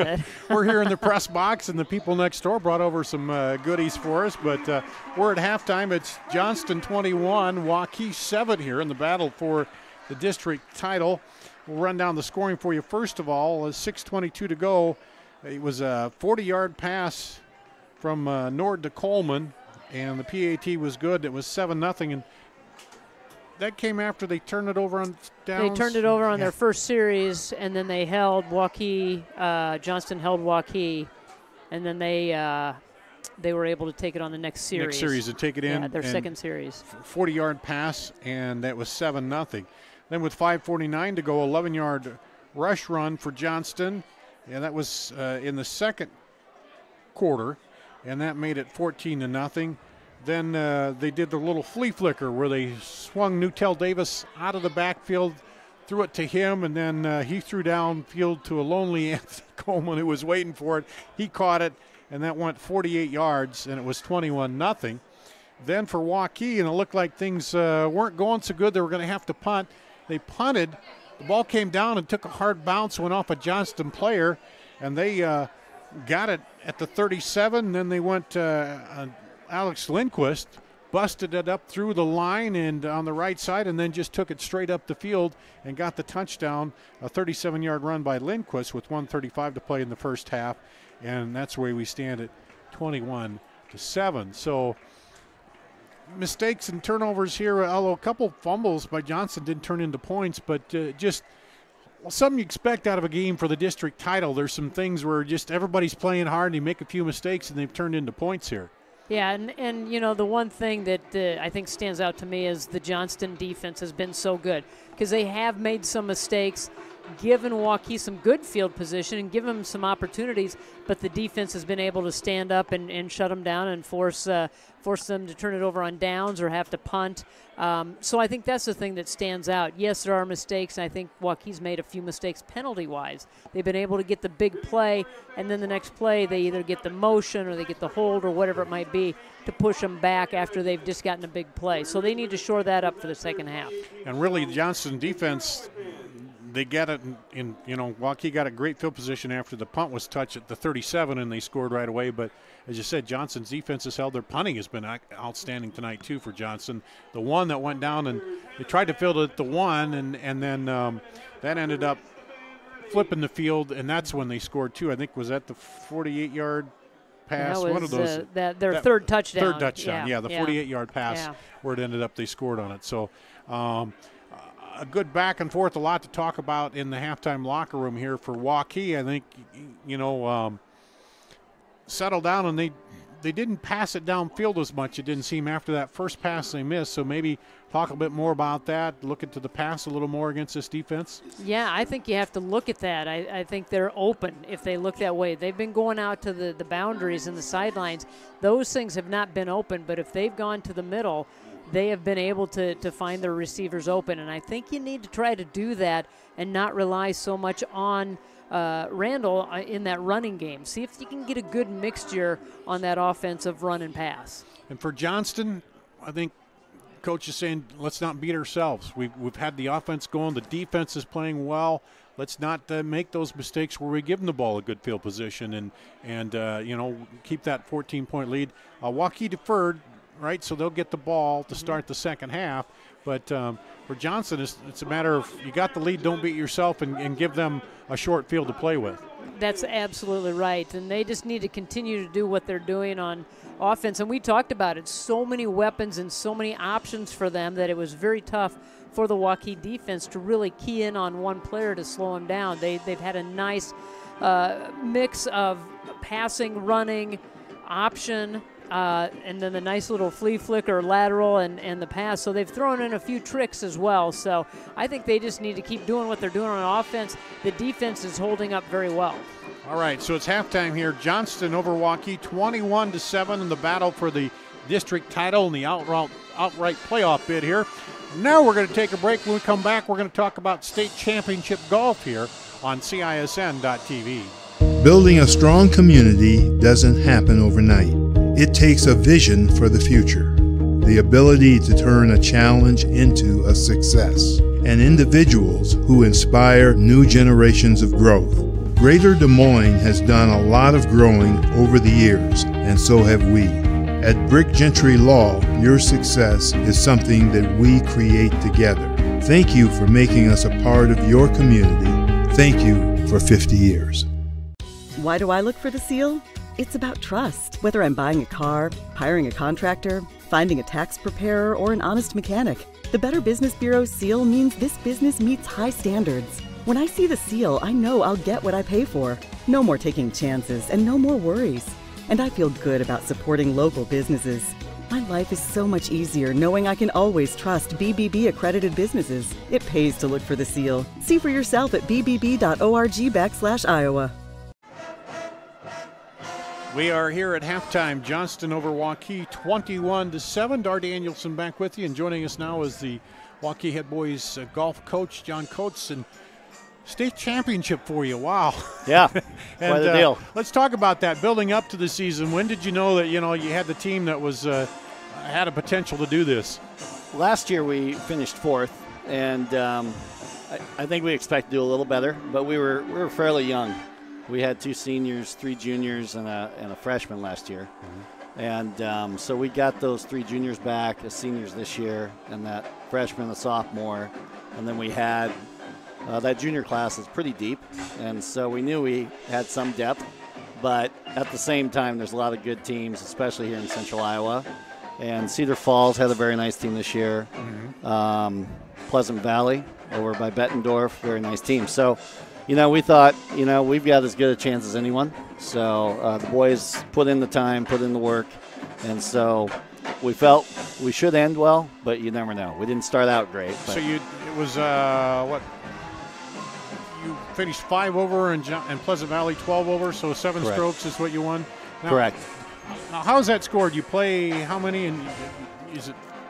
Right, you play 6. 6, and you score you the count top 4. 4. You count 4. Yep. Your top 4. Yep. In there. So.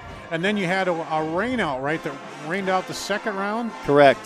So Friday, it was a nice day, really no wind, overcast type of thing.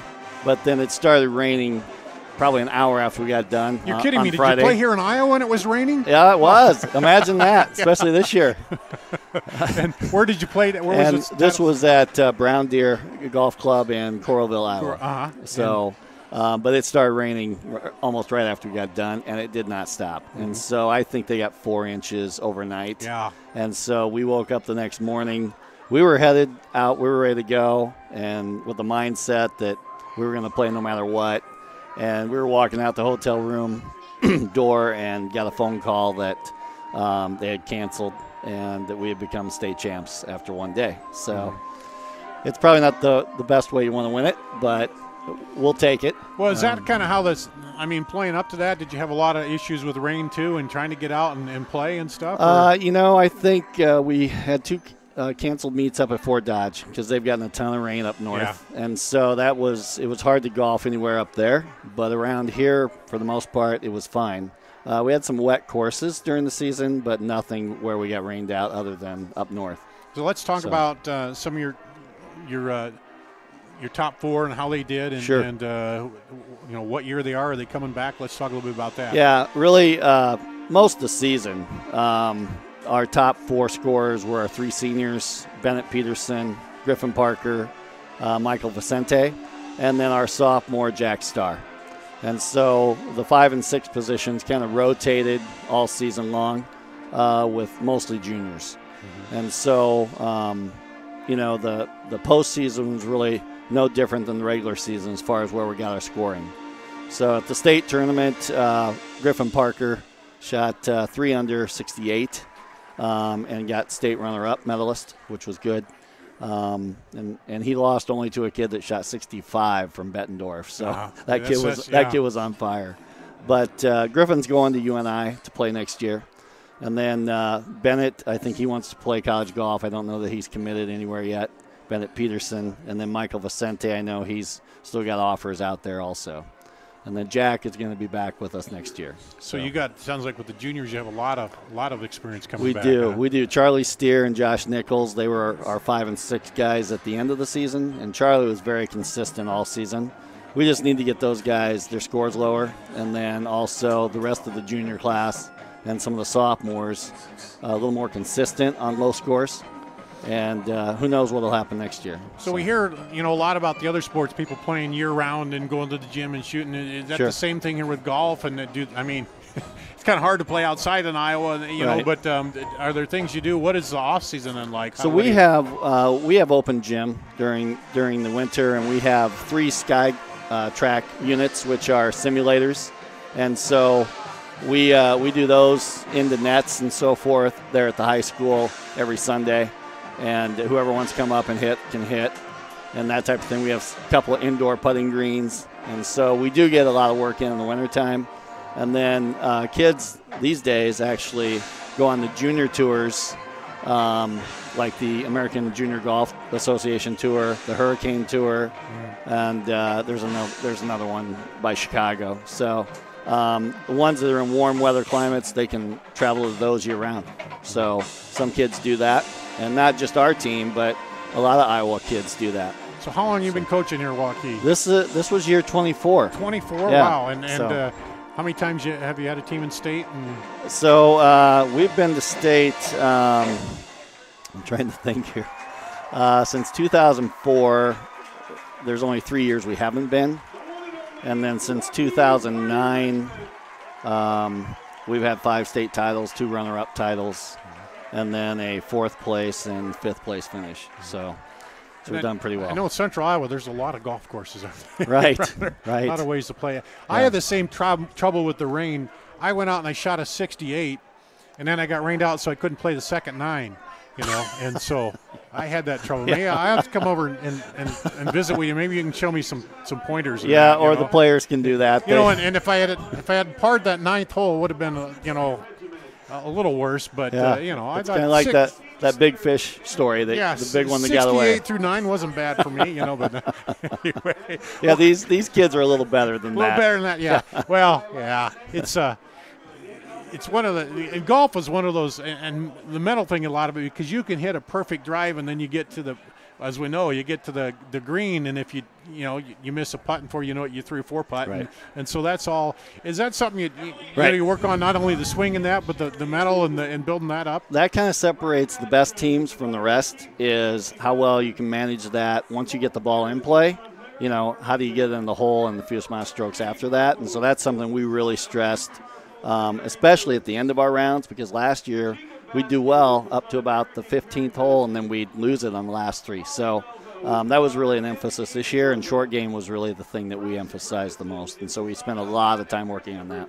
Okay, well, Coach John Coates here, the state champion boys, Waukee Golf, and I know Mr. Dewey likes to have those trophies. He does. He likes hardware. He's always willing to make more room in that trophy case, isn't right. he? But that's right. And not only that, but he likes having a good team and a good atmosphere, and it was fun to see you guys down there before the game and get the applause and the praise, and congratulations on a state championship. Well, thank you, and that is because of a lot of support from Mr. Dewey, from the school, from the parents, and of course the players. So it's a good place to be. Now you got to get the boys going a little more and get some long passing drives down the field. Right? Yeah, I hear you. Yeah, this defense is pretty stout from Johnston, so we'll see what we can do. We're down a couple men, so we'll do the best we can. All right, thanks a lot, Coach. We're going to take a break. We'll come back, wrap up the halftime, get ready for the second half here on CISN.TV.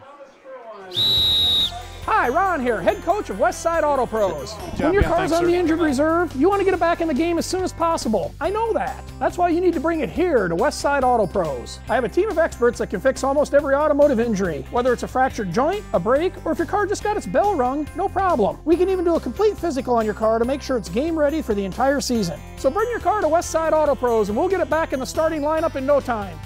Hey, you guys are dogging it back here. Let's move it, move it, move it.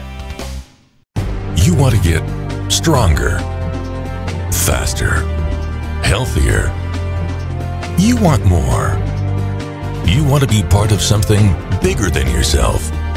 A place for people of all ages, all walks of life. that provides opportunities for all to succeed.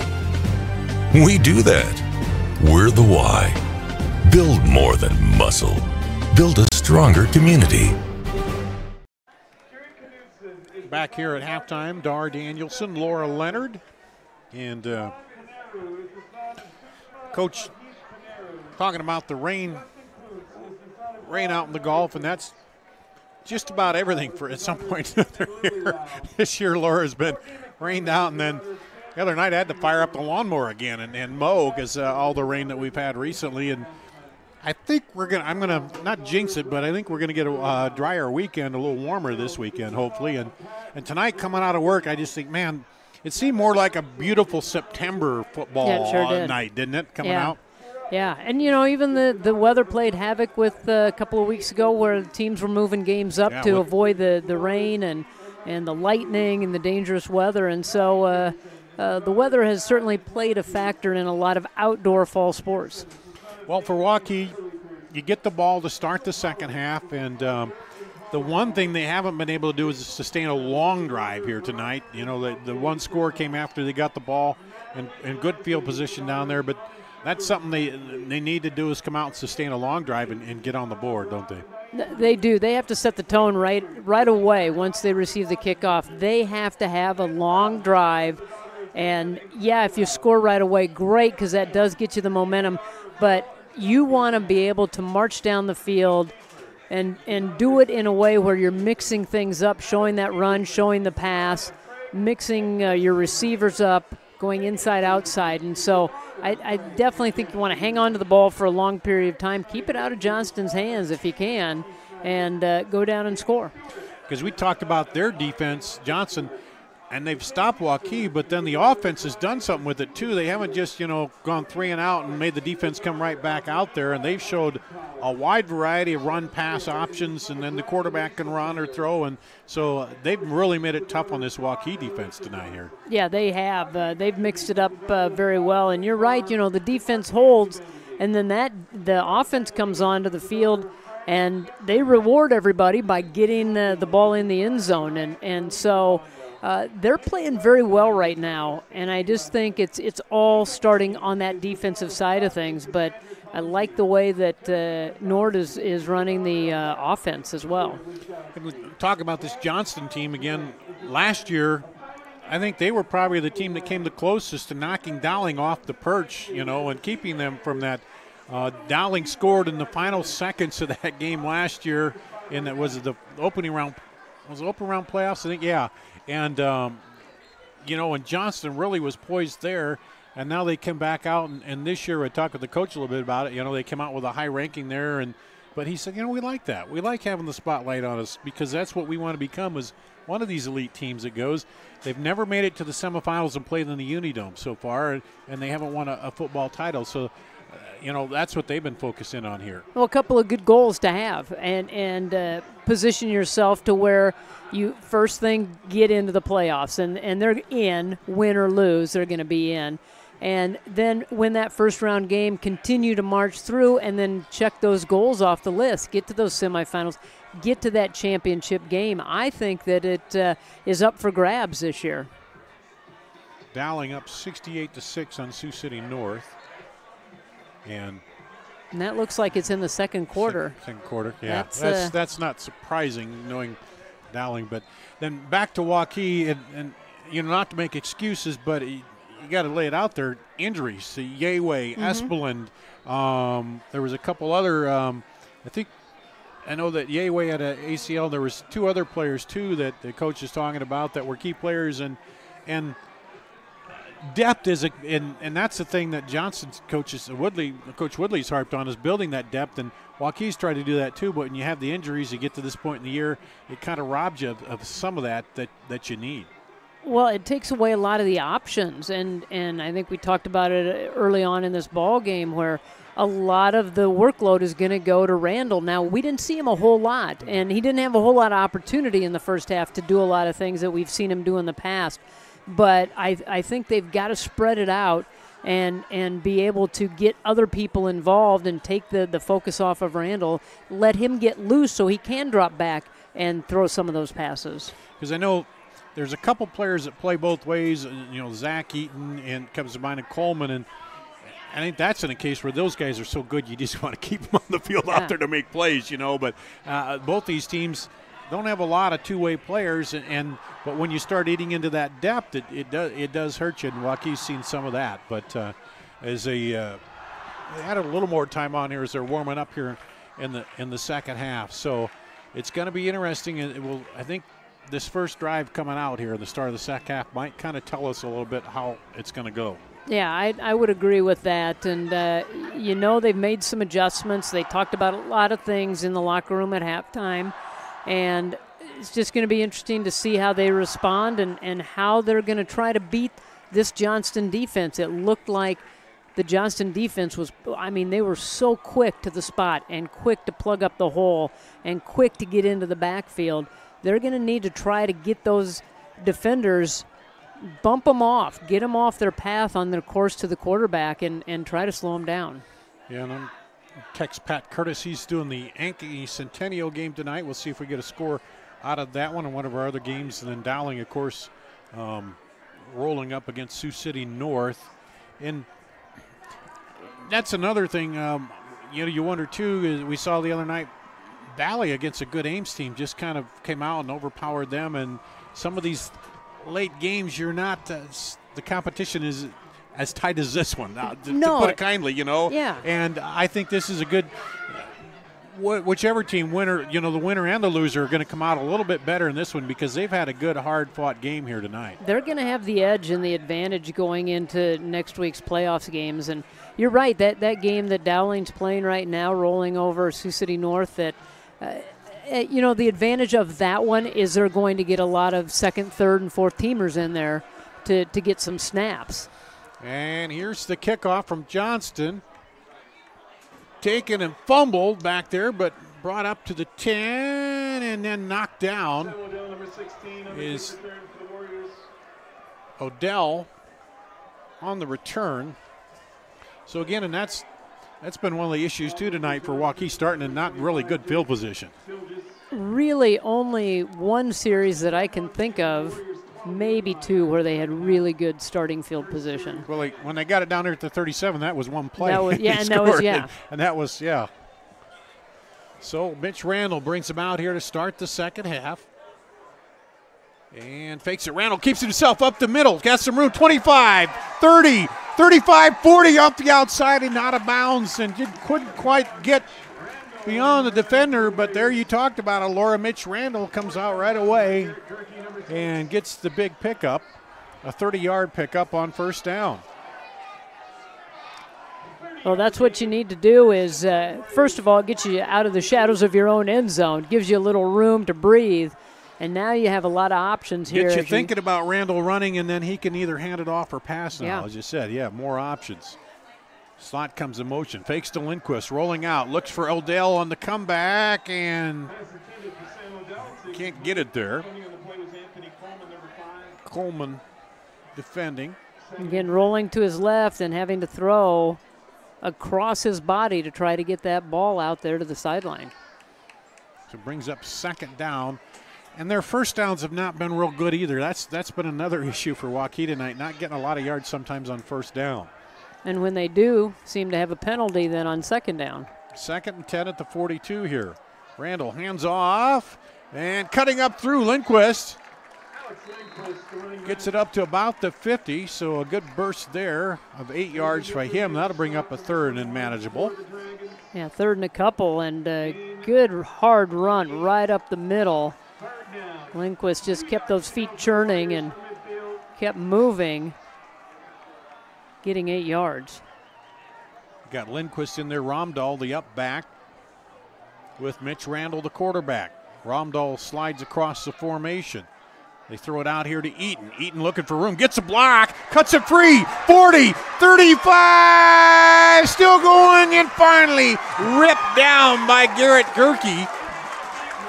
Gerke went for a little bit of a ride. Yeah. He hung on to that jersey as long as he could. He had one handful of jersey, and that kept the touchdown.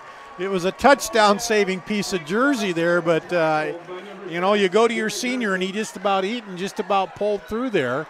and got away, but that brings it to the 20-yard line. And this is the kind of drive that Waukee was hoping for to start this third quarter. 1st and 10 at the 20, right in the red zone now for Waukee.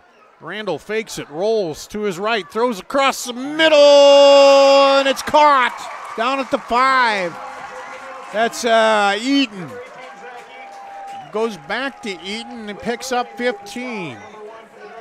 Just a little crossing pattern, and Randall rolls out, hits him, has to lay out to get it, but pulled it in and gives them great field position. They're knocking on the door. 1st and 10, 1st and goal at the 5. Handoff, Lindquist looking for room, trying to turn the corner. Does he get the pylon? Nope, they're going to mark him short.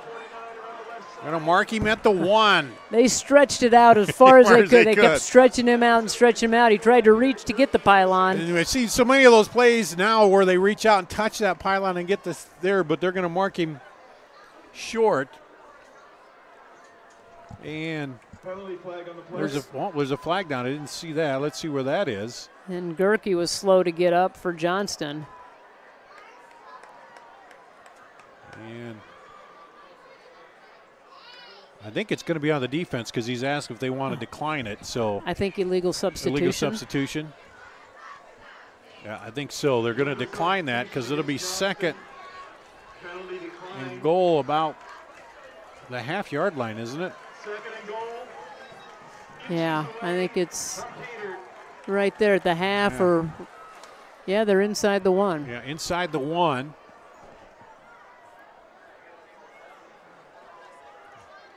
We've got to get everybody set. They haven't rolled the play clock. Now they do.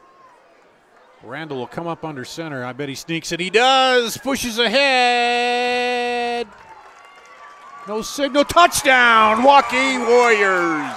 Randall from 1 yard out on the sneak. I think they stood him up right away, but he got a little push from the backside to be able to push him over the goal line. And just what we were talking about, the kind of drive that you wanted to have coming out of the locker room at halftime. Yeah, so that'd be an 88-yard drive. They took it from the 12, took it all the way down, and score with 10:33 to play here in the third quarter. Extra point coming. And it is good, and we've got a one-score ball game here. 21-14 as Waukee scores off the opening drive. We'll take a break and be back with a kickoff after this on CISN.TV. Moms typically get to make a majority of the healthcare decisions for their family. That can be a lot of pressure, but not for me, because I know the choice is ours. For medical tests like MRIs, X-rays, CAT scans, and of course mammograms, ask your doctor to refer you to Iowa Radiology. They work around our hectic schedules. They're the best at what they do, and they're so great with my family. They truly care, and it shows. Visit iowaradiology.com or call to schedule an appointment. Iowa Radiology. Our focus is your good health. Back here at Waukee, the Warriors take the opening kickoff of the second half and go all the way down. The big play, Laura, Zach Eaton making the catch and then dragging the defender down the field. He hung on to that jersey, pulled it out and hung on. Otherwise, Eaton was going to be in, and then Eaton got another 15-yard pass. So Zach Eaton, the senior, stepping up, and the big plays on that drive. Well, that definitely was the big play, and I think kind of gave him a little extra momentum, just that extra effort that Eaton gave by trying to get rid of that defender, and that got them all fired up. So Coleman deep to receive for Johnston. We'll see now how they respond. That lead has been cut down to 7. They've led the entire ball game, led 21-0 here into the 1:35 to go in the first half, but Waukee comes back. There's that Squibber kick, and they go down on it this time. And Jacobs recovered by number 22. I think trying to catch somebody by surprise. Yeah, Jacob Swanson went down on it, though, and was ready. And Johnston will take over 1st and 10 at the 34. So now we'll see how the Waukee defense will respond if they're fired up and can get a stop and get the ball back. And then Johnston, they've really played, leading, not a lot of pressure on them. They've just come out and played pretty well. A couple turnovers, but now Waukee's right back in it here. The battle for the district title. Nord down the line, looked to pitch and still keeps it. Now getting out, trying to get outside, does turn the corner. Eaton finally runs him down on the far side as Nord shows how dangerous he is all the way across the line there. He just is, he's slippery. He just gets by the defenders and he makes the moves and he's able to move his body, so if they reach out to try to grab him, they're not going to get him, and fakes the pitch, and he just kept trying to find that angle and was able to finally turn that corner. Turn what could have been a loss into an 8-yard gain, 2nd and 2. And this time handoff inside and stacked up in there. Newtell Davis. And he'll be dropped right about the line of scrimmage, so no gain, so bring up 3rd and 2. Spikesma on the tackle. And right into the heart of the defense and not able to find any kind of running room. They're going to say he lost one, so 3rd and 3 at the 41. It'll be big 3rd down here for the Warriors if they can get the ball back. Nord drops, looks down, tries to run it up the middle, and he's still stumbling, but they're going to stop him. Big defensive play by the Warriors. Boy, he kept shedding tacklers and kept moving forward, but finally they came up and got the stop. Black jerseys just kept swarming, didn't they, to the ball and now, kept hanging on. Now they looked at it, but they're, yeah. I thought, boy, are you going to gamble this early in the ball game? And finally they throw the punting team out there. Knowing the punting that they've been doing, with Chris Boyle, it's almost too close for him here. We'll see what he does. They have a single safety back. Joe Morrison now back deep. Boyle's just been booming the ball down there, and now timeout Waukee. And I wonder if they had, what do they got? 1, 2, 3, 4, 5, 6, 7, 8, 9, 10. Did they have 1, 2, 3, 4, 5, 6, 7, 8, 9? They only had 10. 10 guys out there, so they had a switch up on their punt team there and had to burn a timeout. I think Morrison saw it. I think he was pointing to the line. I think he was counting. And well, yeah, you got the one guy who's always supposed to count the numbers when you come out on the punt team and make sure everybody's out there. And then he caught it, and they had to call a timeout. So we'll see. That could play into it later in the game for Waukee as they burn a timeout now. But momentum seems to have shifted their way a little bit, Laura. It has. I think it has. And that's why you play 2 halves. You go and you make some adjustments and see what can happen in the second half. And I'm sure they probably went over the whole fielding the punt thing too at yeah. where it drops, and if it's going to drop in there and roll into the end zone, let it go. Don't try to bring it back. As Joe Morrison again back there to receive the punt. I don't believe he was the punt returner in the first half. No, he wasn't. No. Yeah.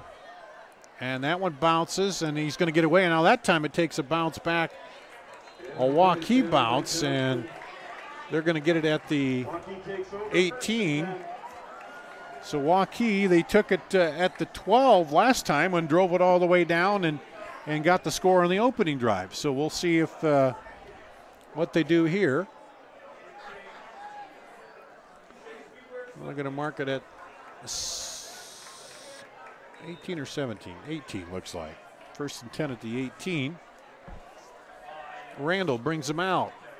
Keeps it himself over the left side, cuts it back into the middle. And now Mitch Randall's starting to do a little more with his feet. And they're starting to get some good blocking up front, get him some good holes to run through.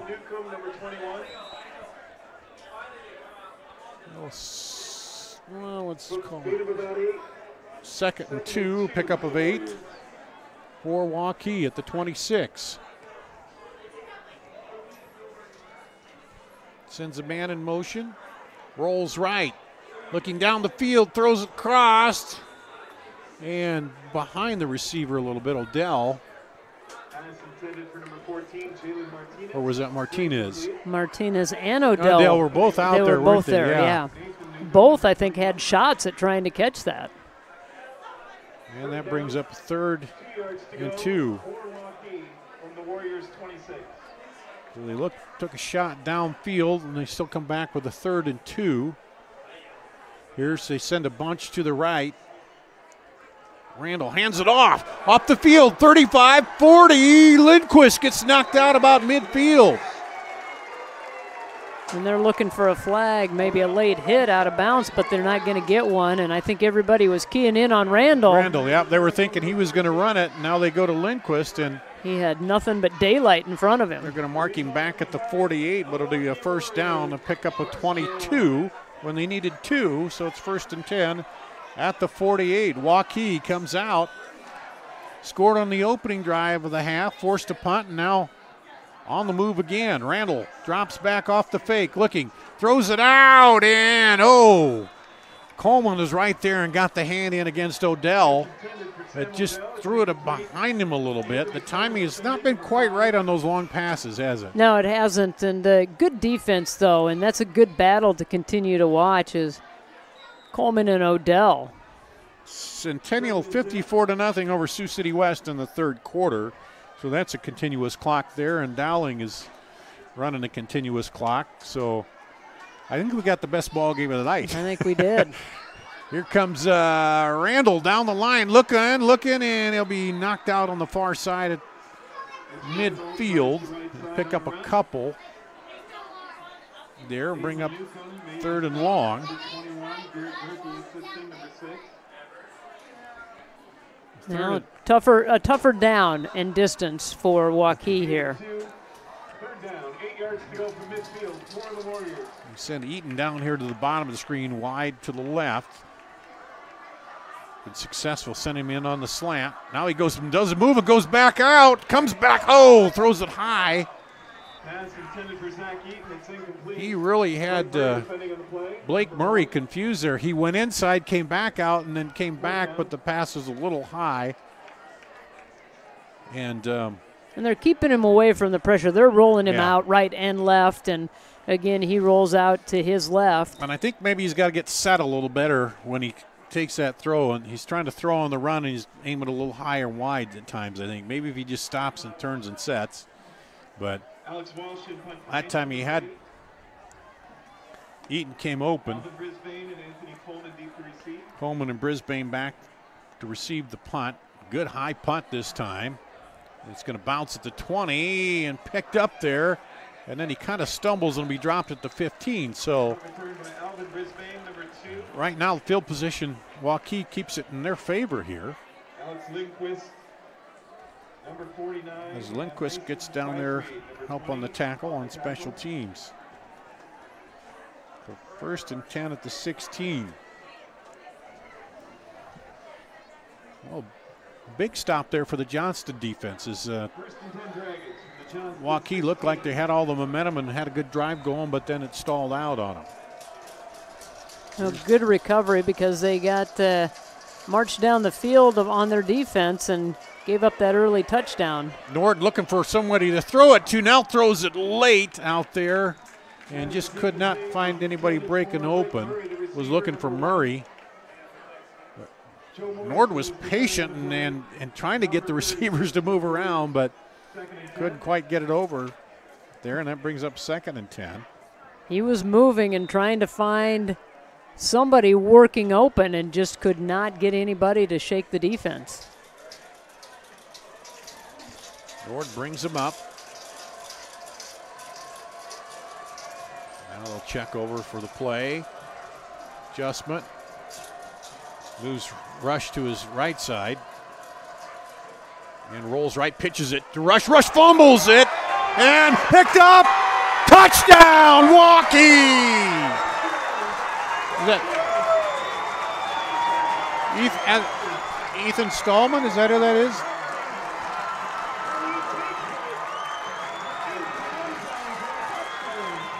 I had a hard time seeing the number. It's 25. Okay, I thought it was 22. It's Trey Hardy. Trey Hardy, and I don't know if it was a 15-yarder.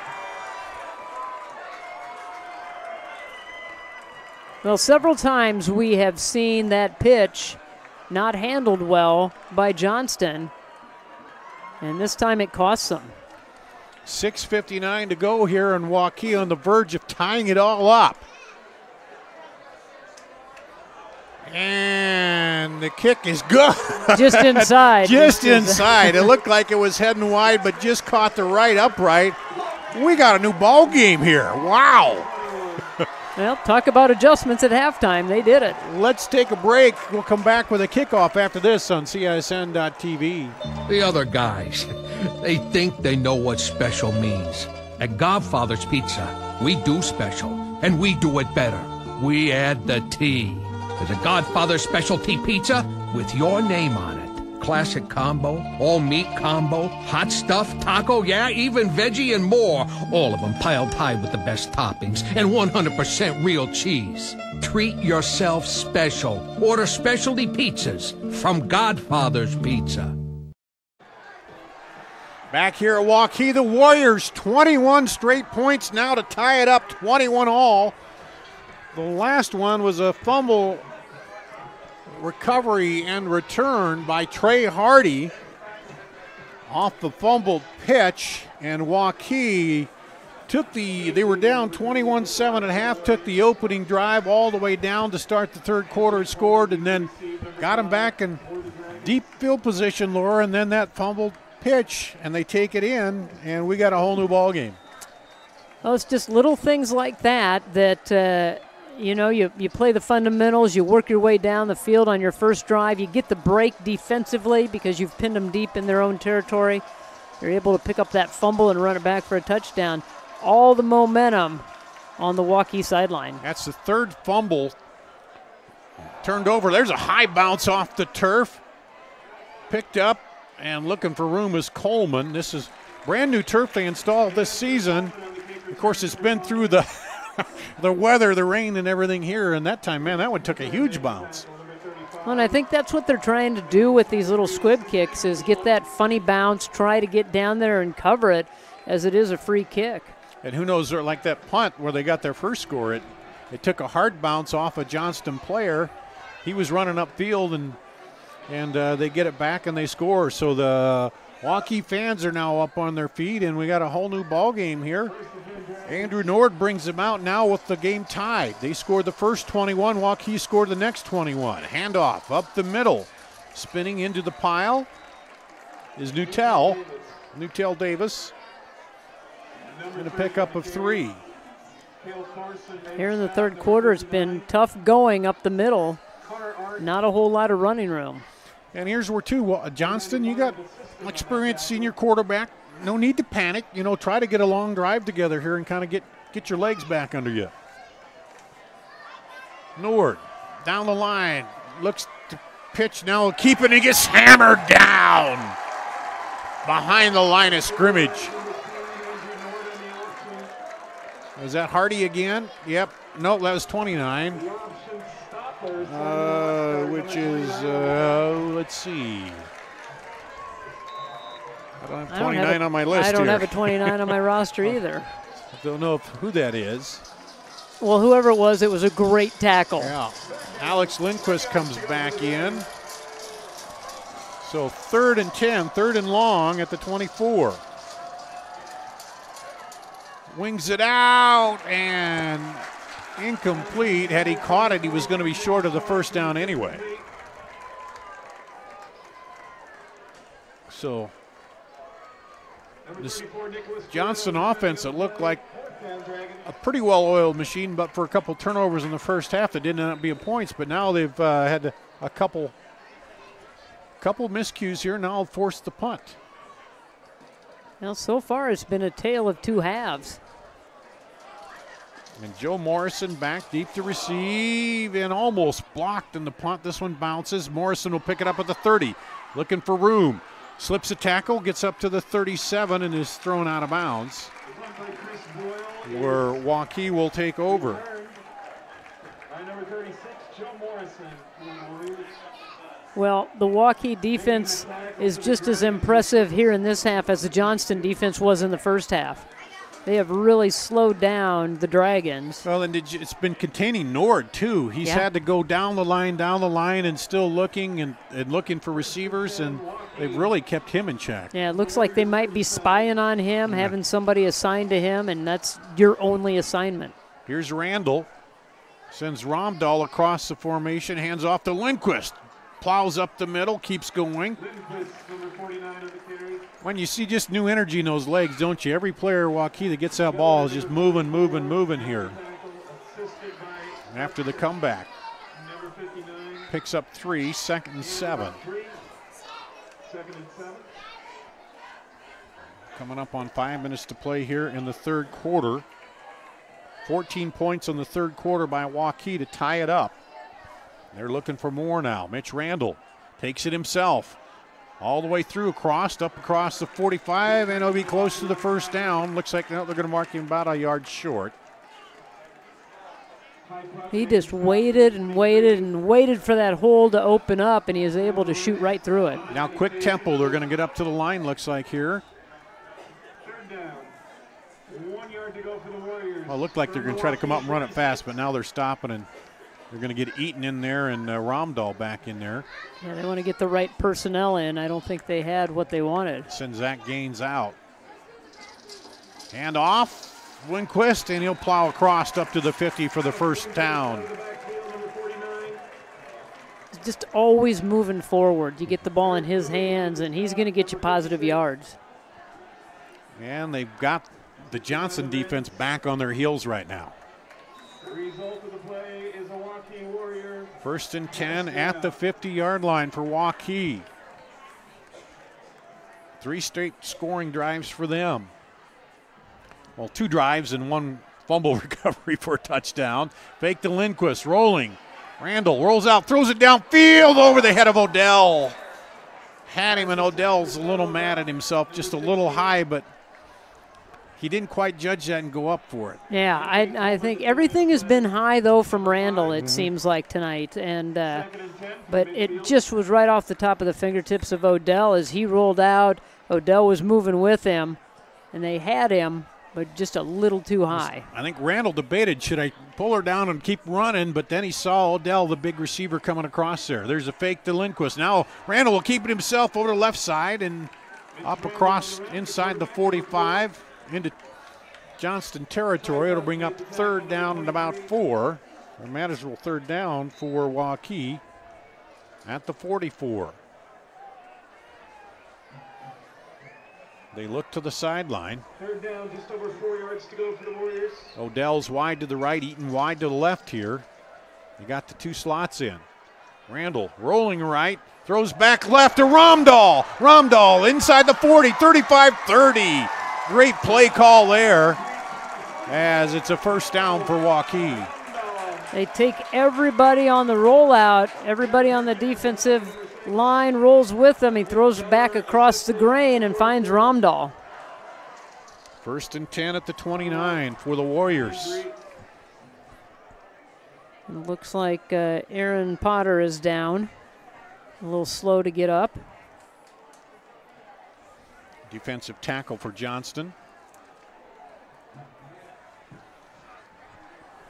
And good to see him up and moving over. The 6'1", 250-pound senior. Jogging off, maybe holding that right arm a little bit. Result of that play is Waukee Warrior 1st and 10 at the 29 for the Warriors. They send Eaton in motion. Fake to Eaton. Eaton goes out and up. Oh, and then he lobs it across and caught. Touchdown, Romdahl. Boy, great coverage there by Newcomb. He was right with Romdahl, but Romdahl went up, caught the ball at its peak. I almost thought he threw that, not enough air under it. Yeah. You know, he kind of just lobbed it over the top, but just got it over. And you see, Eaton went down and up, and he had Eaton wide open on the other side too, but he decided to go to Romdahl. And they're back on the board. Waukee with 3:07 to play in the third quarter. 28 unanswered points, or 27 here. We'll see if it make it 28.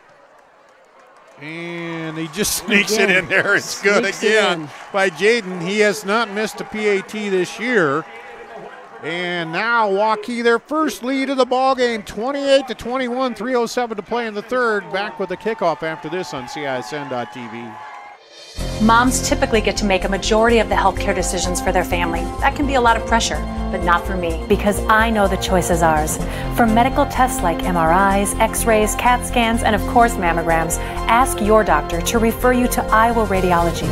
They work around our hectic schedules, they're the best at what they do, and they're so great with my family. They truly care, and it shows.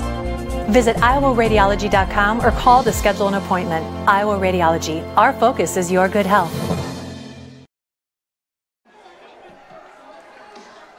Back here at Waukee, it's been a Warrior surge here as we start the second half.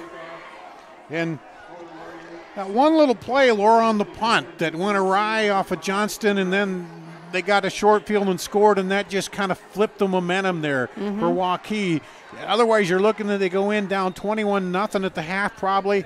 They get that score. It looks, then there are two scores. They come right out. They knew they had the ball. They drive it down the field and score, get the fumble and score, and now force the punt and score. So just momentum has flipped totally here. Yeah, they've been in command pretty much since about, the minute 45 left in the ball game? Yeah, or in the first half. Yeah, right toward the end of that first half. Here's that kick again, and this time goes out of bounds. But it's been fairly successful, that little squib kick with getting the bounce on it, and that'll give Waukee Johnston, a little better field position. They'll get it 1st and 10 at the 35. Well, and that's about where they've been starting with that squib kick, somewhere in there, 30 to the 40-yard line, so doesn't really hurt them all that much. They haven't been able here in the second half to get a real sustained drive at all, which they had in the first half. Nord brings them out, though. Hands it off to Rush, and he goes through and fumble! Looks like Waukee, let's see, they initially looked like they might have jumped on it. Rush was hit as he plowed into the defender, and the ball came loose. No signal yet. They're still uncovering bodies down there, and looks like Johnston's pointing their way, which they get it back, so that's I think it was Ethan Arnold he at least came up and was jubilant after he got out of the bottom of the pile, so I think he's the one that fell on it. And that's the fourth fumble they've had. They've lost 3, and one ended up being a score, but they get it back here, and 2nd and 3 at the 42. Johnston fans breathing a sigh of relief on that one. And comes in motion. Nord rolls right, stops, turns, and great defensive play.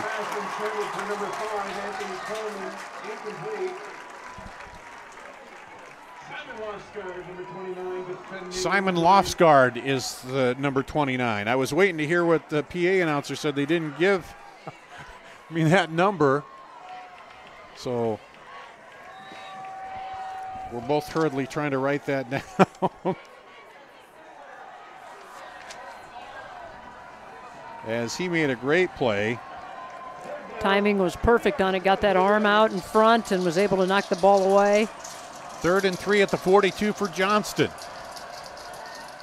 Hand off up the middle, and he's stonewalled right at the point of attack there. Nothing doing at all for Newtell Davis. Well, Davis just has not had any opportunity to break anything loose here in the second half. Whatever adjustments they made at halftime, they really figured out that inside game, and it's been shut down the inside run and contain Nord on the outside. Don't let him get outside. Keep everything in the middle. They've been able to do that. So Waukee got close to the punt last time. See if they come after it again. They do, and this gets it off, and it's going to bounce at the 25, take a big bounce back. Oh, and almost an issue there as he fielded that. That's Joe Morrison, but Morrison had to go high, and that almost took a high bounce, and then he was hit immediately. And Well, I think that one you had to take the chance and go after it and pull it in. Otherwise, it might have been down at the 1 yard line. It was moving that direction. So Waukee gets it back, 1st and 10 at the 12. Randall takes it in behind the lineman. Ball comes out late, but he was down already. And that time Carter Boyd, the big tackle, pulled around and came through there and was leading him through. But they got a couple on it. We'll call it 4, I guess. 2nd and 6 at the 16. Clock under a minute now here in the 3rd quarter. Fake the handoff. Randall looks, throws it out to Romdahl, and he slips as he was turning to go upfield. So tried to plant that foot and just went out right from under him. Otherwise, he would have probably been able to pick up the first down. He only picks up 2, so it'll be 3rd and 4 at the 16. And they'll have to run one more play here in the 3rd quarter. Randall sends trips to the right. Hands it off on the draw up the middle, and he's going to be stopped short.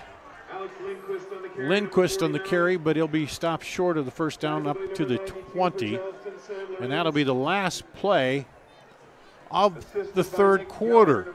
A great defensive read by Sam Lorenz. He just stayed right at home and waited for that counter to come back to him. Oh, 21-point 3rd quarter for the home team. Waukee, as they look to take the district title away from Johnston. We'll be back with the final period after this on CISN.TV. Hi, I'm Chris from Fireplace Superstore. September and October are the best times of year to sit outside, and we still have a great selection of 2018 merchandise, like this OWLE Deep Seating group. Or maybe you'd prefer wicker, like this North Cape group. And fire pits. There's nothing better than sitting out on the deck in the fall with a nice fire going. But get here soon, because the sold tags are coming out quick, and you don't want to be too late. For great deals on great furniture, come to Fireplace Superstore. Here's to everyone who believes in competition and good sportsmanship, who knows it's not about the trophies or the medals, but rather the lessons learned. For those who understand, it's not whether you win or lose, just that you give your best. So go ahead, lace them up, take the field, have fun, and play. For the experience, for the memories, for the love of the game, Shields.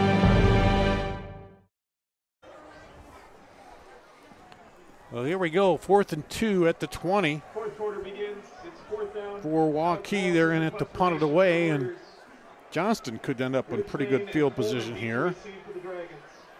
Brisbane and Coleman back deep. They get the punt off and run into the punter. There's a flag, and that'll be a first down either way because it was only 2 yards. Laura, so a big mistake there. Yeah, just could not stop his momentum and ran right into the punter. If it's running in, it's running in. So, but it still is going to get him a first down. Yeah, they only needed 2, so whether it's roughing or running into 5, so that'll be enough for the first down, and the Waukee offense will come right back out there.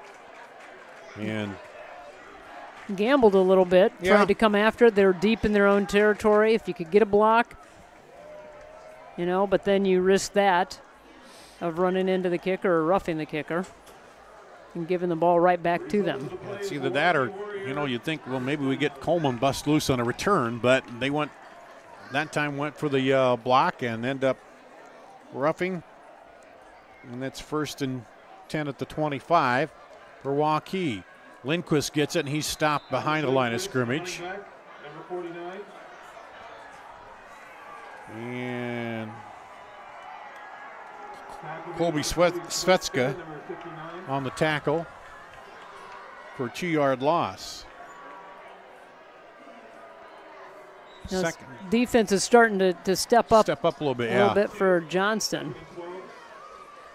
And Randall fakes to Lindquist, drops back, looking out here. Oh, knocked away.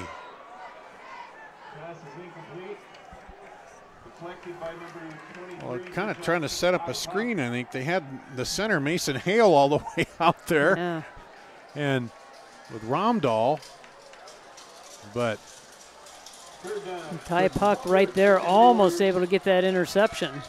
So it brings up 3rd and long. 3rd and 12 with the 23 for Waukee.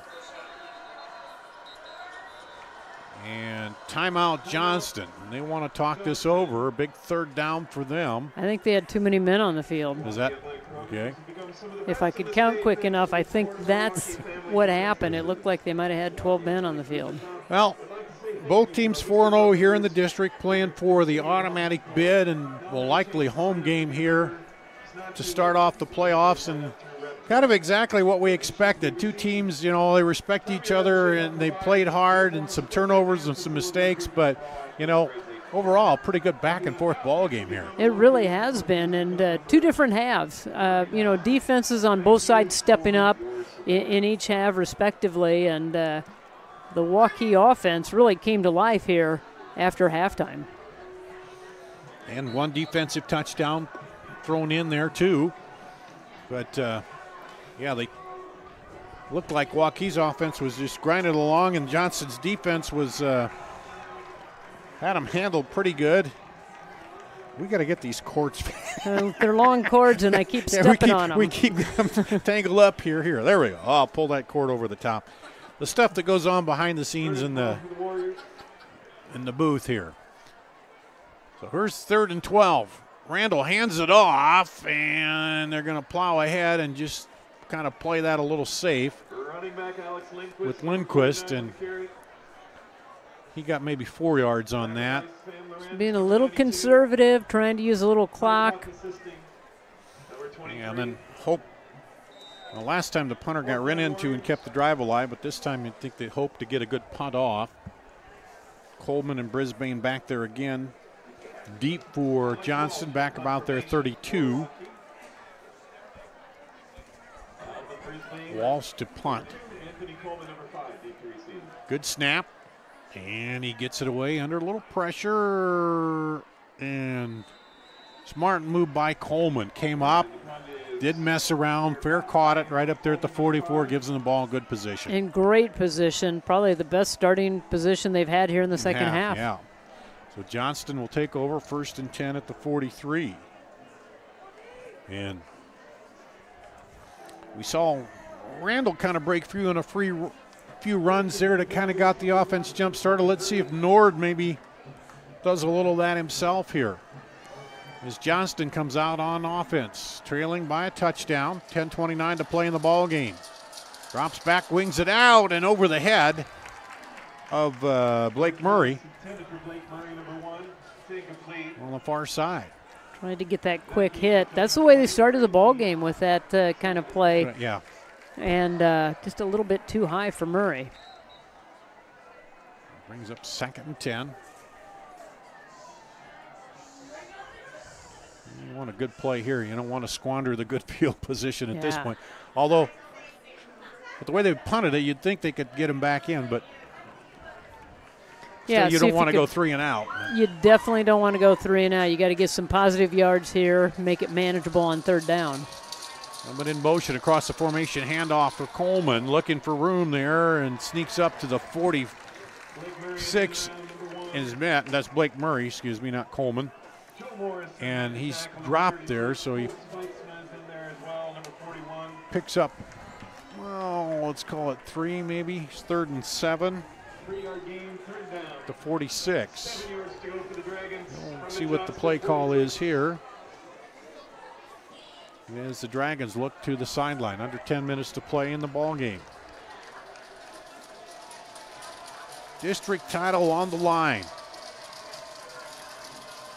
Nord drop back, under pressure by Lindquist, throws it out. No, great catch by Newtell Davis, and he goes all the way up to the 39, down to the 41 rather, snatch that off the turf. What a great play. It was a great catch, and they set it up. They let the defenders rush in, set up the screen, and Davis doing a great job of getting that ball before it hit the turf and then turning it upfield. Boy, we've seen some good things out of him. He had that bowling ball smash into people. He had the pass, touchdown pass off the flea flicker, and there he makes a great athletic move to pull the ball off the turf. 1st and 10 to 41 for the Dragons, trying to tie it up. Hand off to, no, keeps it. And Randall around the outside, and he is pulled down and thrown out of bounds. And a flag comes in, face mask, I think, or a horse collar, one or the other. One or the other. As Nord came around. I said Randall looked like a Randall run either way, you know. They're kind of the way they've been going, but it is face mask, I think. They grabbed the jersey, and then as he spun around, I think got the face mask as well. So he took it down to the 10, and then that'll be half the distance to the 5. So he got 31 yards on the carry and then 5 for the penalty. So 1st and goal at the 5 with 9:12 to play here. Johnston knocking on the door to tie this one up. Trips to the right side. Nord fakes it to Coleman, takes it himself up the middle, gets a couple before he's stacked up there. On the carry, the quarterback. Caleb Hollis made the tackle, number 84. I haven't seen Rush in a while. I wonder if he got dinged up. But they brought Coleman in there to kind of give an option out of the backfield. For the Dragons. Going to be 2nd and goal at the 4 as he picked up a yard there.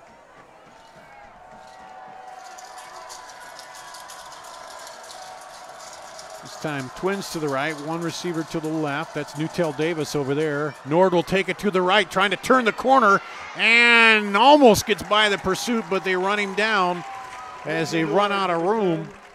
And that seems to be the thing that they've done better, is stringing him out and not letting him get the corner, Laura.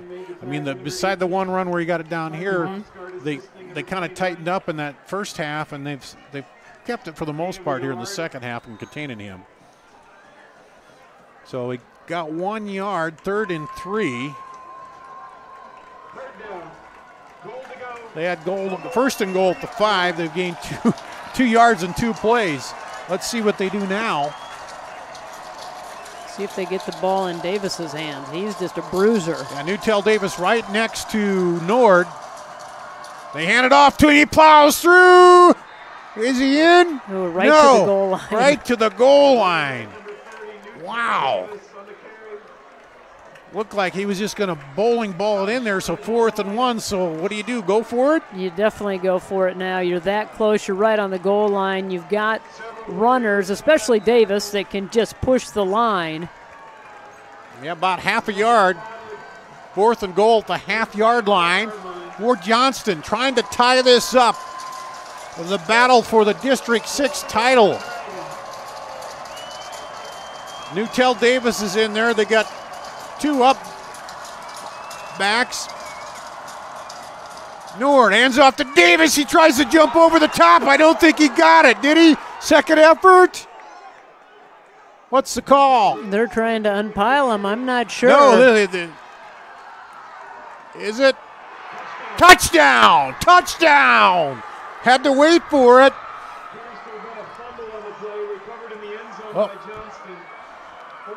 Oh, he fumbled into the end zone. He fumbled and they recovered it. I didn't see the ball pop out, but I don't think Davis got it when he went over the top, and maybe when he got hit, he lost the ball into the end zone. I just could not see it from here. Who scored the Johnston touchdown last? Or Waukee? I've got to go back and... Oh, and it's blocked. The kick is blocked. That's huge. Wow. 28-27.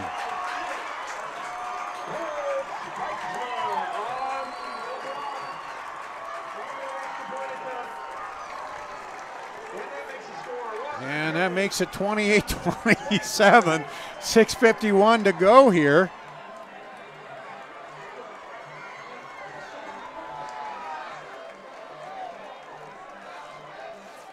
And I believe wow. going back to, I think it was Randall on the quarterback Yeah, that's sneak. right. Yeah, Randall. It took me a minute to replay that, Well, but that missed kick is huge. It's going to Well, it was 29 yards.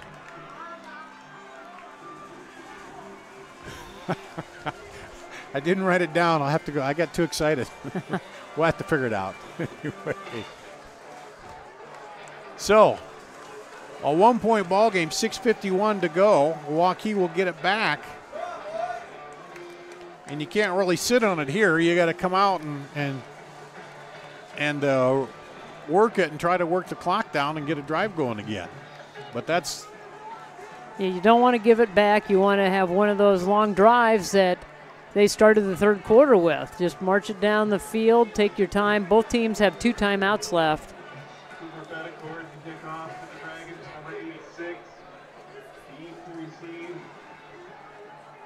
Might want to be aware as well on the front line of this receiving core. Yeah, they may try to surprise you with an onside kick. Might try their own little squib or onside, yeah. Because you get lulled into thinking, well, we'll just receive it and then kind of work the clock down, but set to go on the kickoff, and he will kick it deep. Taking it to 10, 15, 20. And Morrison,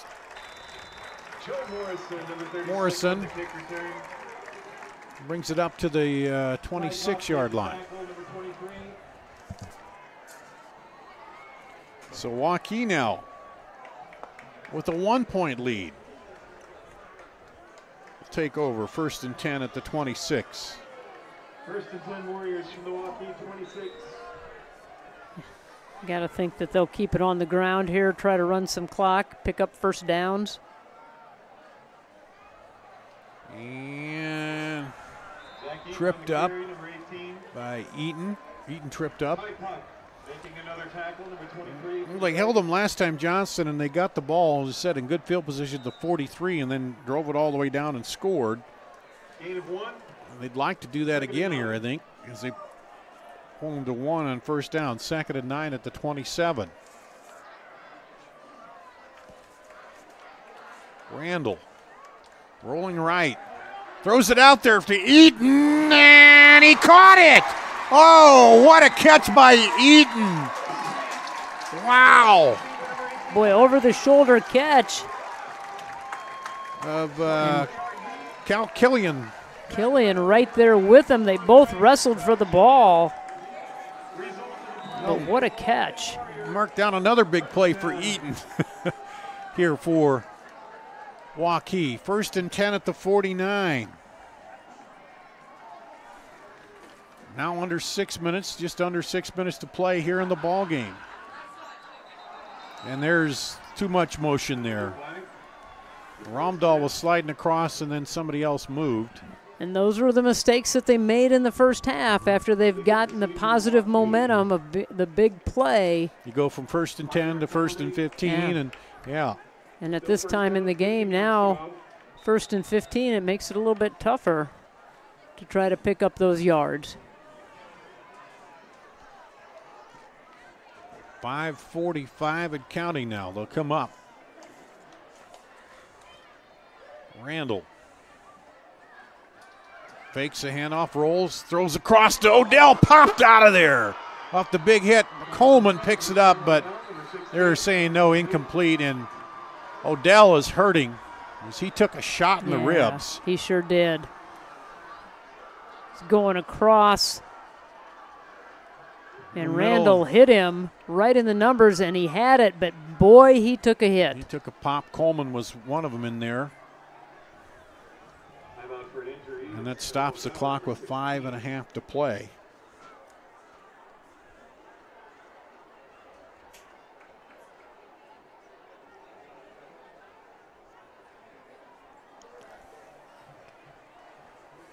And I don't think it's anything. Yeah, hopefully it's knee just he or got ankle. the I hopefully think just got the wind knocked out of him. More midsection, and but he's staying down there. He's. Well, let's do this Took a while shot. they're tending to him. We'll take a break here. Waukee up one, 28-27, 5:30 to play in the ball game here on CISN.TV. Building a strong community doesn't happen overnight. It takes a vision for the future, the ability to turn a challenge into a success, and individuals who inspire new generations of growth. Greater Des Moines has done a lot of growing over the years, and so have we. At Brick Gentry Law, your success is something that we create together. Thank you for making us a part of your community. Thank you for 50 years. Why do I look for the seal? It's about trust. Whether I'm buying a car, hiring a contractor, finding a tax preparer, or an honest mechanic, the Better Business Bureau's seal means this business meets high standards. When I see the seal, I know I'll get what I pay for. No more taking chances and no more worries. And I feel good about supporting local businesses. My life is so much easier knowing I can always trust BBB accredited businesses. It pays to look for the seal. See for yourself at bbb.org/Iowa. Every month or so, there's another story in the media about when and how often we need to get our mammograms. It's kind of confusing. When this happens, I like to consult with experts. So I called Iowa Radiology. They recommend women get an annual mammogram starting at age 40. They know that it's the best way to detect cancers early and save lives. And that's good enough for me. Visit iowaradiology.com or call to schedule your mammogram. Iowa Radiology, our focus is your good health. Miss your hometown clothing store? The one that had it all? Everything to get the work done, all in one place? G&L Clothing is your hometown Iowa store. Stop in and see us. Or we're only a click or phone call away. Family owned for nearly a century. G&L Clothing, 1801 Ingersoll, Des Moines. G&L Clothing, your size, your style, we've got it all. Back here at Waukee, still working on Sam Odell, who caught the pass and then got popped and dropped it here. And out there talking. One thing that I know we're confident in, they have real good training staff here that can get out, Laura, and look him over and make sure that he's not moved at all until they're sure of what needs to be done. And he's been down for a long time, and they're going to be very cautious with him. They just took his helmet off.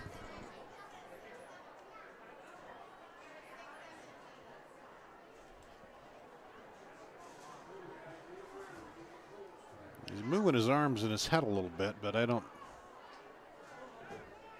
It looked like from here he caught it in the ribs on that pass, but wild ball game here as Johnston roared out to 21-0 lead. Waukee scored with 1:35 to go in the first half. Made it 21-7. Then Waukee came out, took the opening drive down, scored, recovered a fumble, took it in and scored and tied it up at 21-all. Then Waukee scored to go ahead. And then Johnston scored and missed the extra point. And so they got him up good. Mom and Dad are out there, and he's up. That's very good to see. And he's walking up.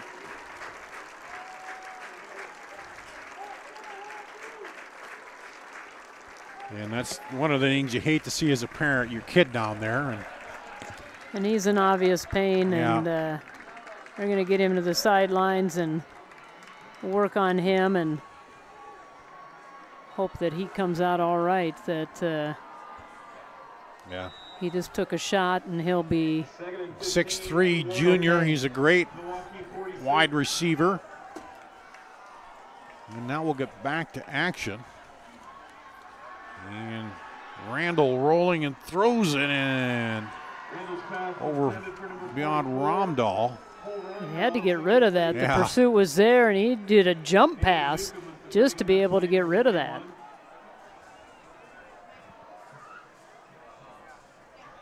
And Third down, 15 yards to go for the Warriors. From Milwaukee, 46.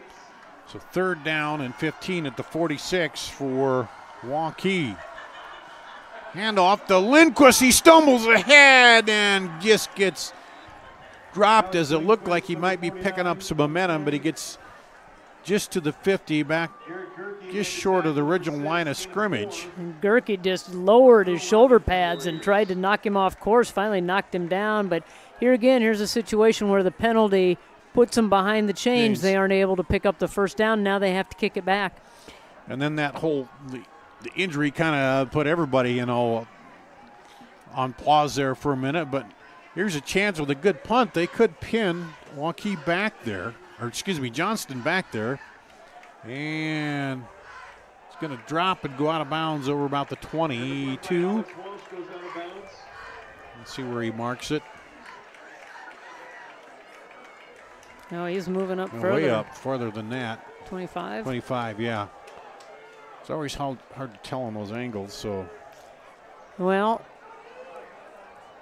4 minutes, 39 seconds left here in the 4th quarter, and Johnston has the ball back. 1st and 10 for the Dragons. And looks like Nick Wagner, 2 of 5 field goals as long as 29. So they need to get quite a ways to get into field goal range even here. And you want to use a fair amount of the clock, too, so you don't want to give it back with a lot of time left on the clock. Nord throws it deep, has a man at the 45. Hold down Coleman up to the 46. And they got a big chunk of that yardage right away. Went for it on 1st down to get themselves in great field position.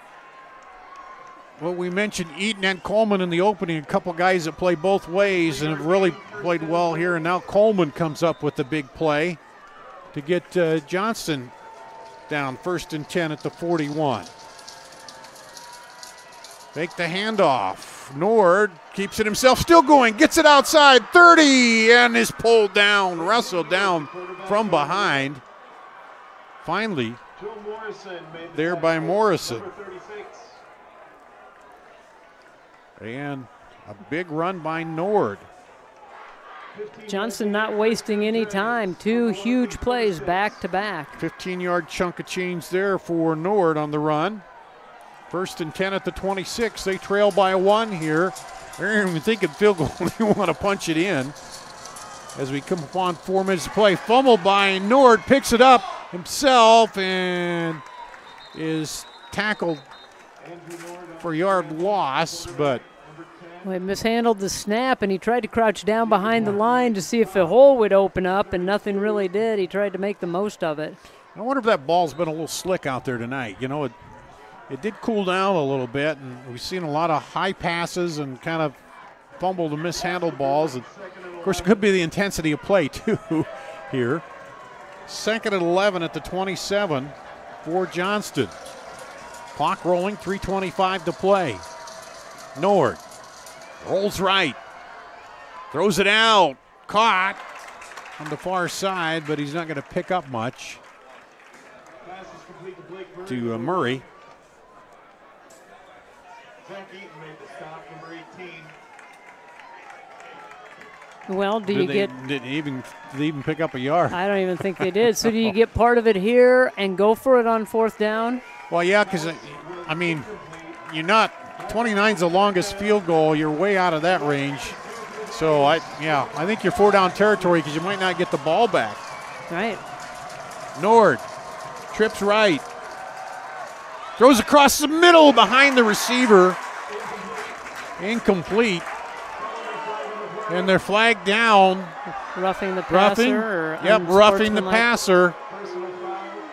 And the Waukee fans don't like it. I looked at the pass. I didn't see what happened behind there to see if it was or not. I was looking downfield, so. And I did not see it either. I was watching the pass. So a big penalty there.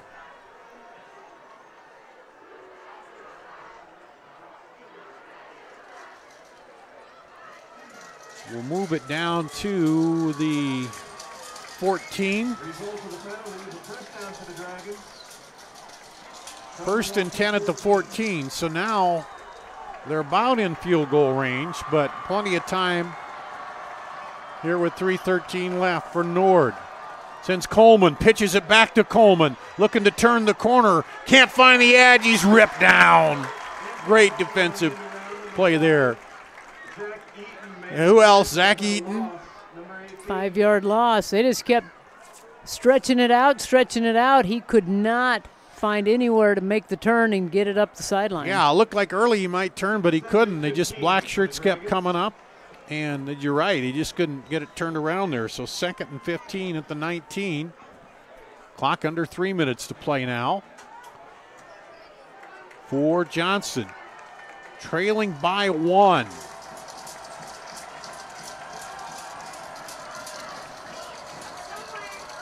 Nord fakes the handoff, keeps it himself, looking for room and is snowed under as he goes over there. Eaton comes up to help support, but also Cale Thorson. I think if you mention anybody on that defensive line, they were there. Yeah, they were there. Everybody was there, chasing him. Number 59, Cale Thorson, the junior. So 3rd and 15. At the 19, under 2 minutes to play now. Taking a lot of time here is Johnston. Fakes to Newtell Davis, wings it over to Coleman. He's going to run clear across the field and get knocked out of bounds. And Waukee fans wanted a flag there as there was a little extracurricular activity. Yeah. And somebody got a big block downfield, so. I think that was Rush, Jordan Rush, and couldn't tell who the defender was, just battling down around the 3-yard line. So all that, and he picks up 2 yards. So they're going to bring in the field goal unit. That's what it looks like. Looks like it. 34-yard field goal. For the lead. Snap. Kick is good. Well, you said his longest of the year was 29. This was just 5 yards longer, and he had enough on it. Had it up in the air, and it sailed right through the uprights to give Johnston the lead. What a kick. 30-28. The kick is up and good. How about that? A little pressure kick, and he nailed it. Wagner, wow. And there's 1:37 left on the clock here. 2 timeouts. Let me flip over my chart. Cade Jaden says 0 for 1 field goals. Is that right? Well, he might be called upon to try to kick a game winner if they can get into field goal range. Look back to her. Is that stat sheet? Doo-doo-doo-doo-doo.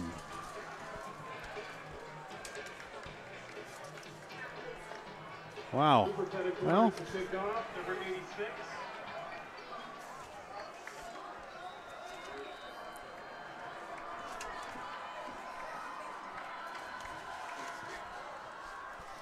there's the kick and goes out of bounds. So that's a big help for Waukee. You get it at the 35. No time runs off the clock.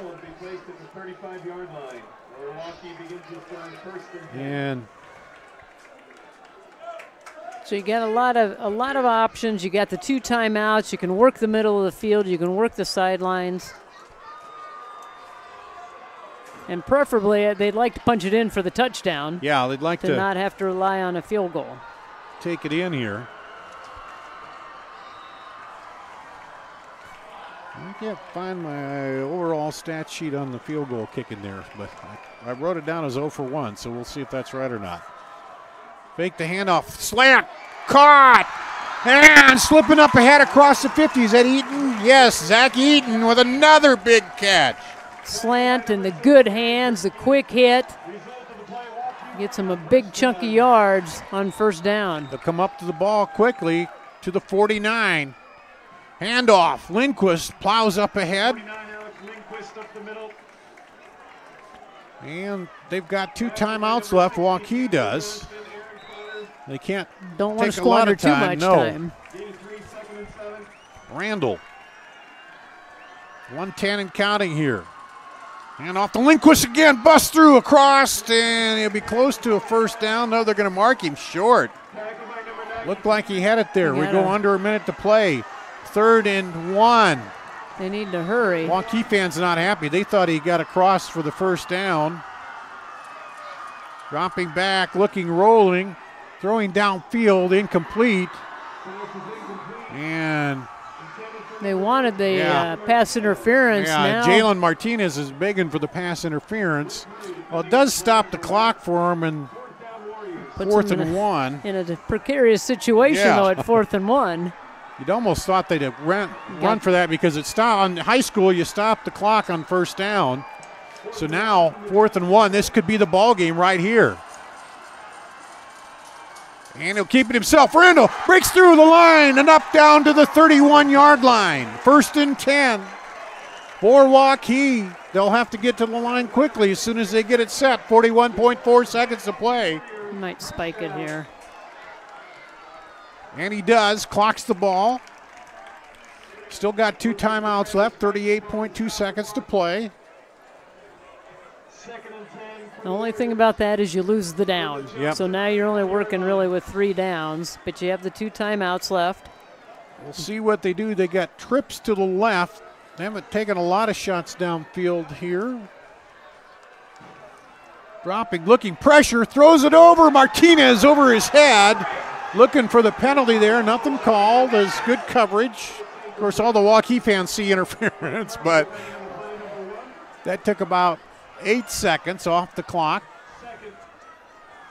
3rd and 10, so there you go. You clocked the ball instead of using one of those timeouts. You had 2, so you lose it down, and that could almost be more important, Laura. Right. Here's Randall. Hands it off to Lindquist. He's running outside, cuts it up, and they're going to have to use a timeout there. Yeah, now they're into a 4th down situation here. This is going to be the ball game right here. Timeout Waukee. 26.7 seconds to play. And let's see, they're at the 31. That'd be a 48-yard field goal. Or wait, where are they at? 27? They're at the 27. 27, so there's 34. That's 44. 44-yard field goal. That's a lot to ask of a kicker in a pressure situation. As if we're looking at your stats, 0 of 1 on the season, so and that is a tough situation to put a kicker in. But here the key is getting the first down. Well, they're going to bring Cade Jaden in. Okay.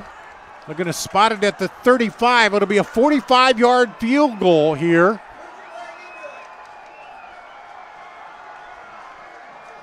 Snap, set, the kick is up. Good! It's good!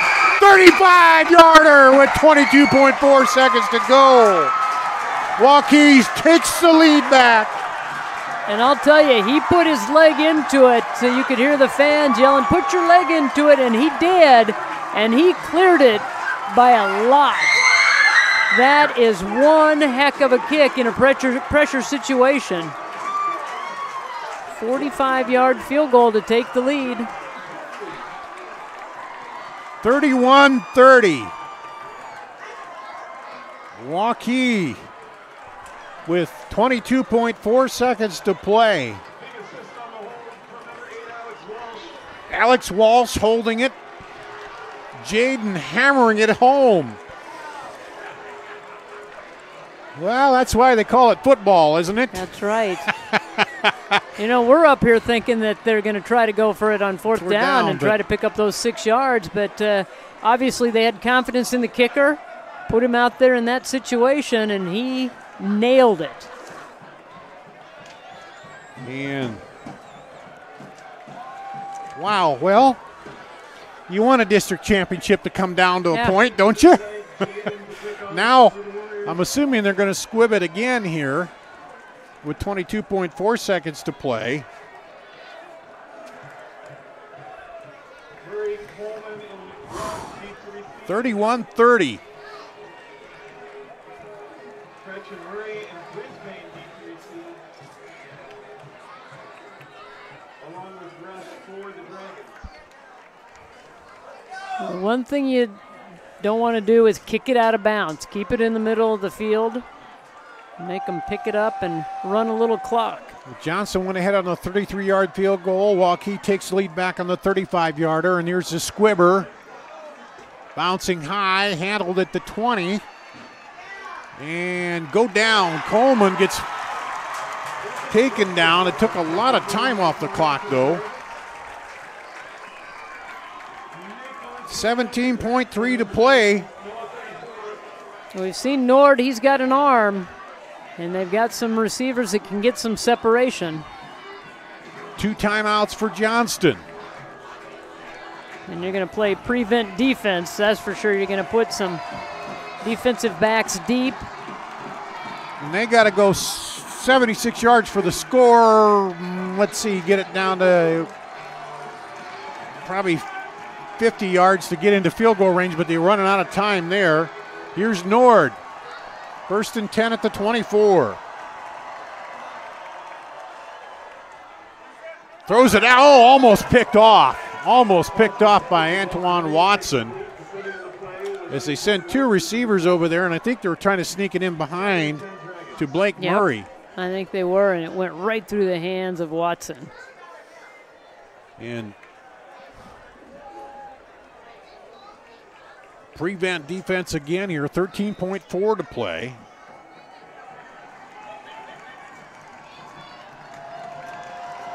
Trips right, 2 left for Nord. Drops back, wings it out, knocked away. Nicholas Barreto knocks it down. 3rd and 10, 9.4 seconds to play. Played it perfectly, got the hand out in the lane and knocked it away. I can see they're throwing the middle of the field because they got 2 timeouts, but now you got to get it up the field. And I think they're going to take a timeout here. Maybe look at something like the hook and lateral or something like that, Laura. With 9 seconds, you don't have. Yeah, unless you can bust somebody up the field deep. But, wow. Don't have a whole lot of options that you can do here with 9 seconds. You've got to get it down the field and try to get into field goal range. Let's recap for a minute. Johnston pulled out 21-0. Waukee scored with 1:35 to play in the first half to make it 21-7. Waukee reeled off then 21 more points to make it 28-21. Johnston came down, scored, missed the extra point. It was 28-27. Then Johnston, with 1:37 to play, got a 33-yard field goal to go up by 1. Waukee got a 35-yard field goal to take the lead back. Or they went up by 2. Johnston got the field goal to go up by 1. Here we go. 3rd and 10 at the 24 for Nord. Nord rolling, looking, throws it deep and out of bounds. So we're down to 1 play, 2.1 seconds to go.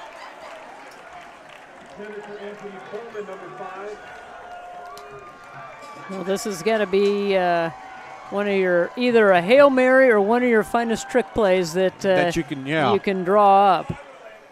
I almost think you roll Nord out, run, and then try to get somebody behind him to throw, or, who knows.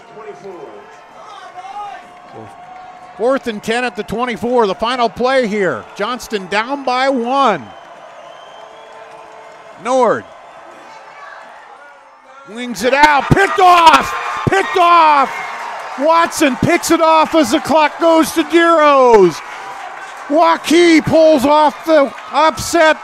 They're the district champions. The automatic bid in the playoffs. Holy cow. What a game, and what a second half by Waukee. Waukee. I mean, Johnston controlled this ball game up until halftime, up to about a minute and a half. Yeah, then before halftime. When Waukee scored, but even then, you know, when that Waukee came right out, took the opening drive of the second half down and scored, forced a punt, scored again, and wow. So Johnston takes their second loss of the season, and Waukee, holy man, they're going to get the automatic bid. And you have to figure that Johnston, they're probably going to get a home game, you would think. You think they might, yeah. Right. Yeah, they still might. Looking at Johnston came into this at number 6 RPI, Waukee at number 9 in the RPI, and you know, a game like this, it's a close one. So let's take a break. We'll come back, try to collect ourselves, figure out what just happened there, and wrap it up here. Our Waukee pulls it out over Johnston 31-30 in the final seconds here on CISN.TV. The trade-in, trade-up event at Schuttenkirk Chevy Waukee. Up to 12.5 off select new 18 Silverado Crew Cab LTs. Up to $6,000 off select new 18 Colorado ZR2s. Trade-in, trade-up in Waukee. Up to 19% off, or choose $500 plus 0% for 72 months on new 19 Chevy Equinox LTs. Over 20% off, or get $1,000 plus 0% for 72 on new 18 Chevy Trax. Trade in, trade up at Schuttenkirk Chevy Waukee. Chevy, find new roads. WaukeeChevy.com. Here's to everyone who believes in competition and good sportsmanship, who knows it's not about the trophies or the medals, but rather the lessons learned. For those who understand, it's not whether you win or lose, just that you give your best. So go ahead, lace them up, take the field, have fun, and play. For the experience, for the memories, for the love of the game. Shields. We might not always know what the day will bring, but some things are certain. The sun will rise, and your lights will go on. That's because at MidAmerican Energy, we're obsessively, relentlessly committed to providing you energy when and where you need it, to connecting with you, and keeping our communities safe and strong. Because the most important thing we put our energy into is you. We're obsessively, relentlessly at your service.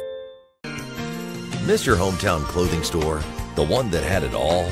Everything to get the work done, all in one place? G&L Clothing is your hometown Iowa store. Stop in and see us. Or we're only a click or phone call away. Family owned for nearly a century. G&L Clothing, 1801 Ingersoll, Des Moines. G&L Clothing, your size, your style, we've got it all. Back here at Waukee, the Warriors pull it out of the fire and win by 1 to take the District 6 championship, Laura. Have you caught your breath yet? Oh, yeah. What do they say, instant classic? We had one right here, and yeah, I'm going to have to watch this over again to see what I missed here. And if you want to watch it again, CISN.TV. But just an outstanding football game. And credit Waukee getting down early but not giving up at home and just fighting right back. And then both these teams, 2 field goals. So we had a little bit of everything. Fumble recovered for a touchdown, 2 of them. And, man.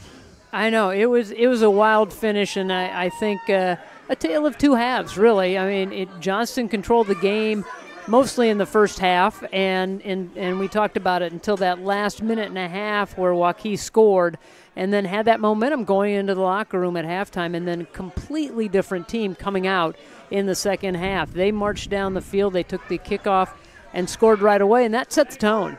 And from that point on, they had the momentum. They let the lead slip a little bit, but then they were able to get the big field goal to win it. You hear the fans kind of up here rolling out. They're all happy, the Waukee fans. Let's run down again what happened. It was 6:22 to go in the first quarter. Coleman, a pass from Nord from 40 yards out, made it 7-0. Then they came back in the second quarter, 5:49 to go, 11-yard rush by Rush, and it was 14-0 with the extra point. Then they pulled out a little trickery. They swing pass out to Newtell Davis, so I guess it'd actually be a lateral out, and he throws downfield to Coleman on the flea flicker, and before you know it, Johnson's up 21-0 with 3:33 to go in the first half. Then it looked like things were going to get even better for Johnston. They went back Waukee to punt. Punt came down, took a hard hop, and went off a Johnston player, and Waukee recovers it at the 37.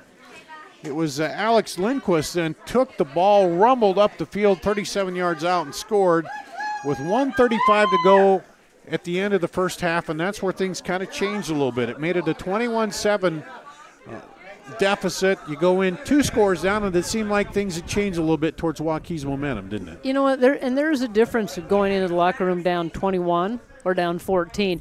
It seems like it's a little more manageable when it's only 14, and you're getting the ball to start the third quarter. And we were even talking about, well, Johnston had time maybe to, if they got the punt, to go down and score again. Right. But so it switched there. So we moved to the third quarter.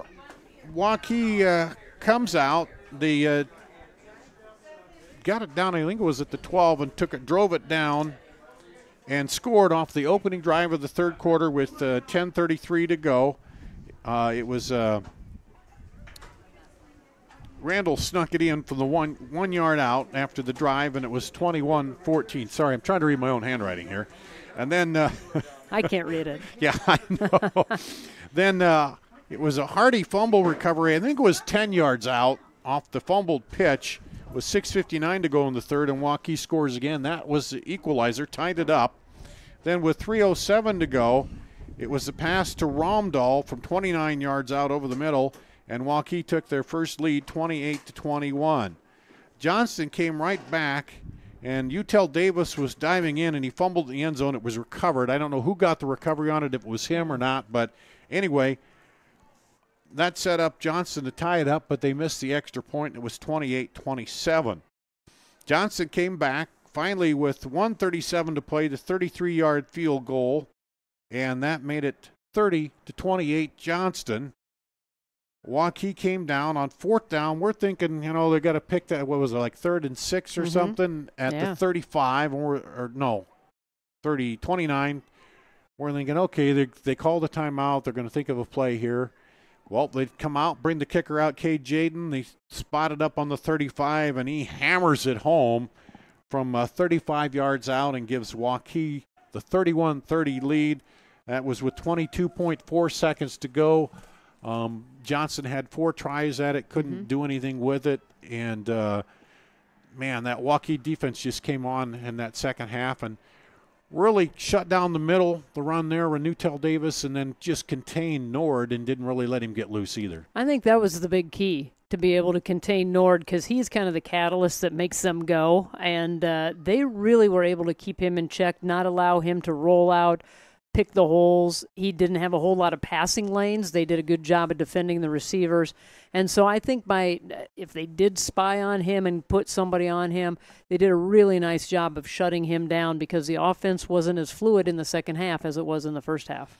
Well, going into the playoffs, we know that Waukee will have the automatic bid, likely a home game. Johnston, the thing is, how are they recover of this, losing that close game? It was a good, tight game. We talked about it. I think having a good, tight game like this is better for you going into the playoffs maybe than a blowout. So we'll see. Waukee has obviously a lot of momentum, and we'll see how Johnston recovers. They're a good team. We know got a good coach, so I imagine they're going to recover and be ready for that first-round game. You kind of look at it as now they have a second chance. So they weren't in the playoffs and lost, and you're done. Yeah.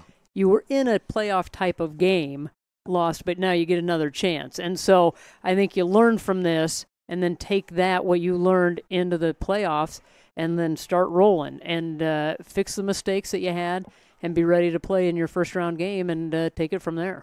I know we're looking here at CISN.TV on the playoff schedule. I know we'll probably have a couple games for you. The schools, just depending on how it works out, we'll let you know. They'll have the pairings out. I think by midnight they hope to have them all out. That's what they were saying. And let you know. So that's on the Iowa Boys High School Athletic Association website. And Well, thank you, Laura. Great game here tonight. Great game. Good way to end the regular season. Great job by Connor all season on the camera, and Anna at the controls here tonight. Wow. Got a great crew working. This is one of those games where I'm going to go home and wind down a little bit, I know. Tonight after that. It's just fun to see, and congratulations to Waukee, and congratulations to good regular season on Johnston. They're both going to be in the playoffs, and thanks for watching. You can watch the replay again on CISN.TV. That's going to wrap it up. The final, a wild one, Waukee, 31-30 over Johnston here to win the district title on CISN.TV. Why do I look for the seal? It's about trust. Whether I'm buying a car, hiring a contractor, finding a tax preparer, or an honest mechanic, the Better Business Bureau seal means this business meets high standards. When I see the seal, I know I'll get what I pay for. No more taking chances and no more worries. And I feel good about supporting local businesses. My life is so much easier knowing I can always trust BBB accredited businesses. It pays to look for the seal. See for yourself at bbb.org/Iowa.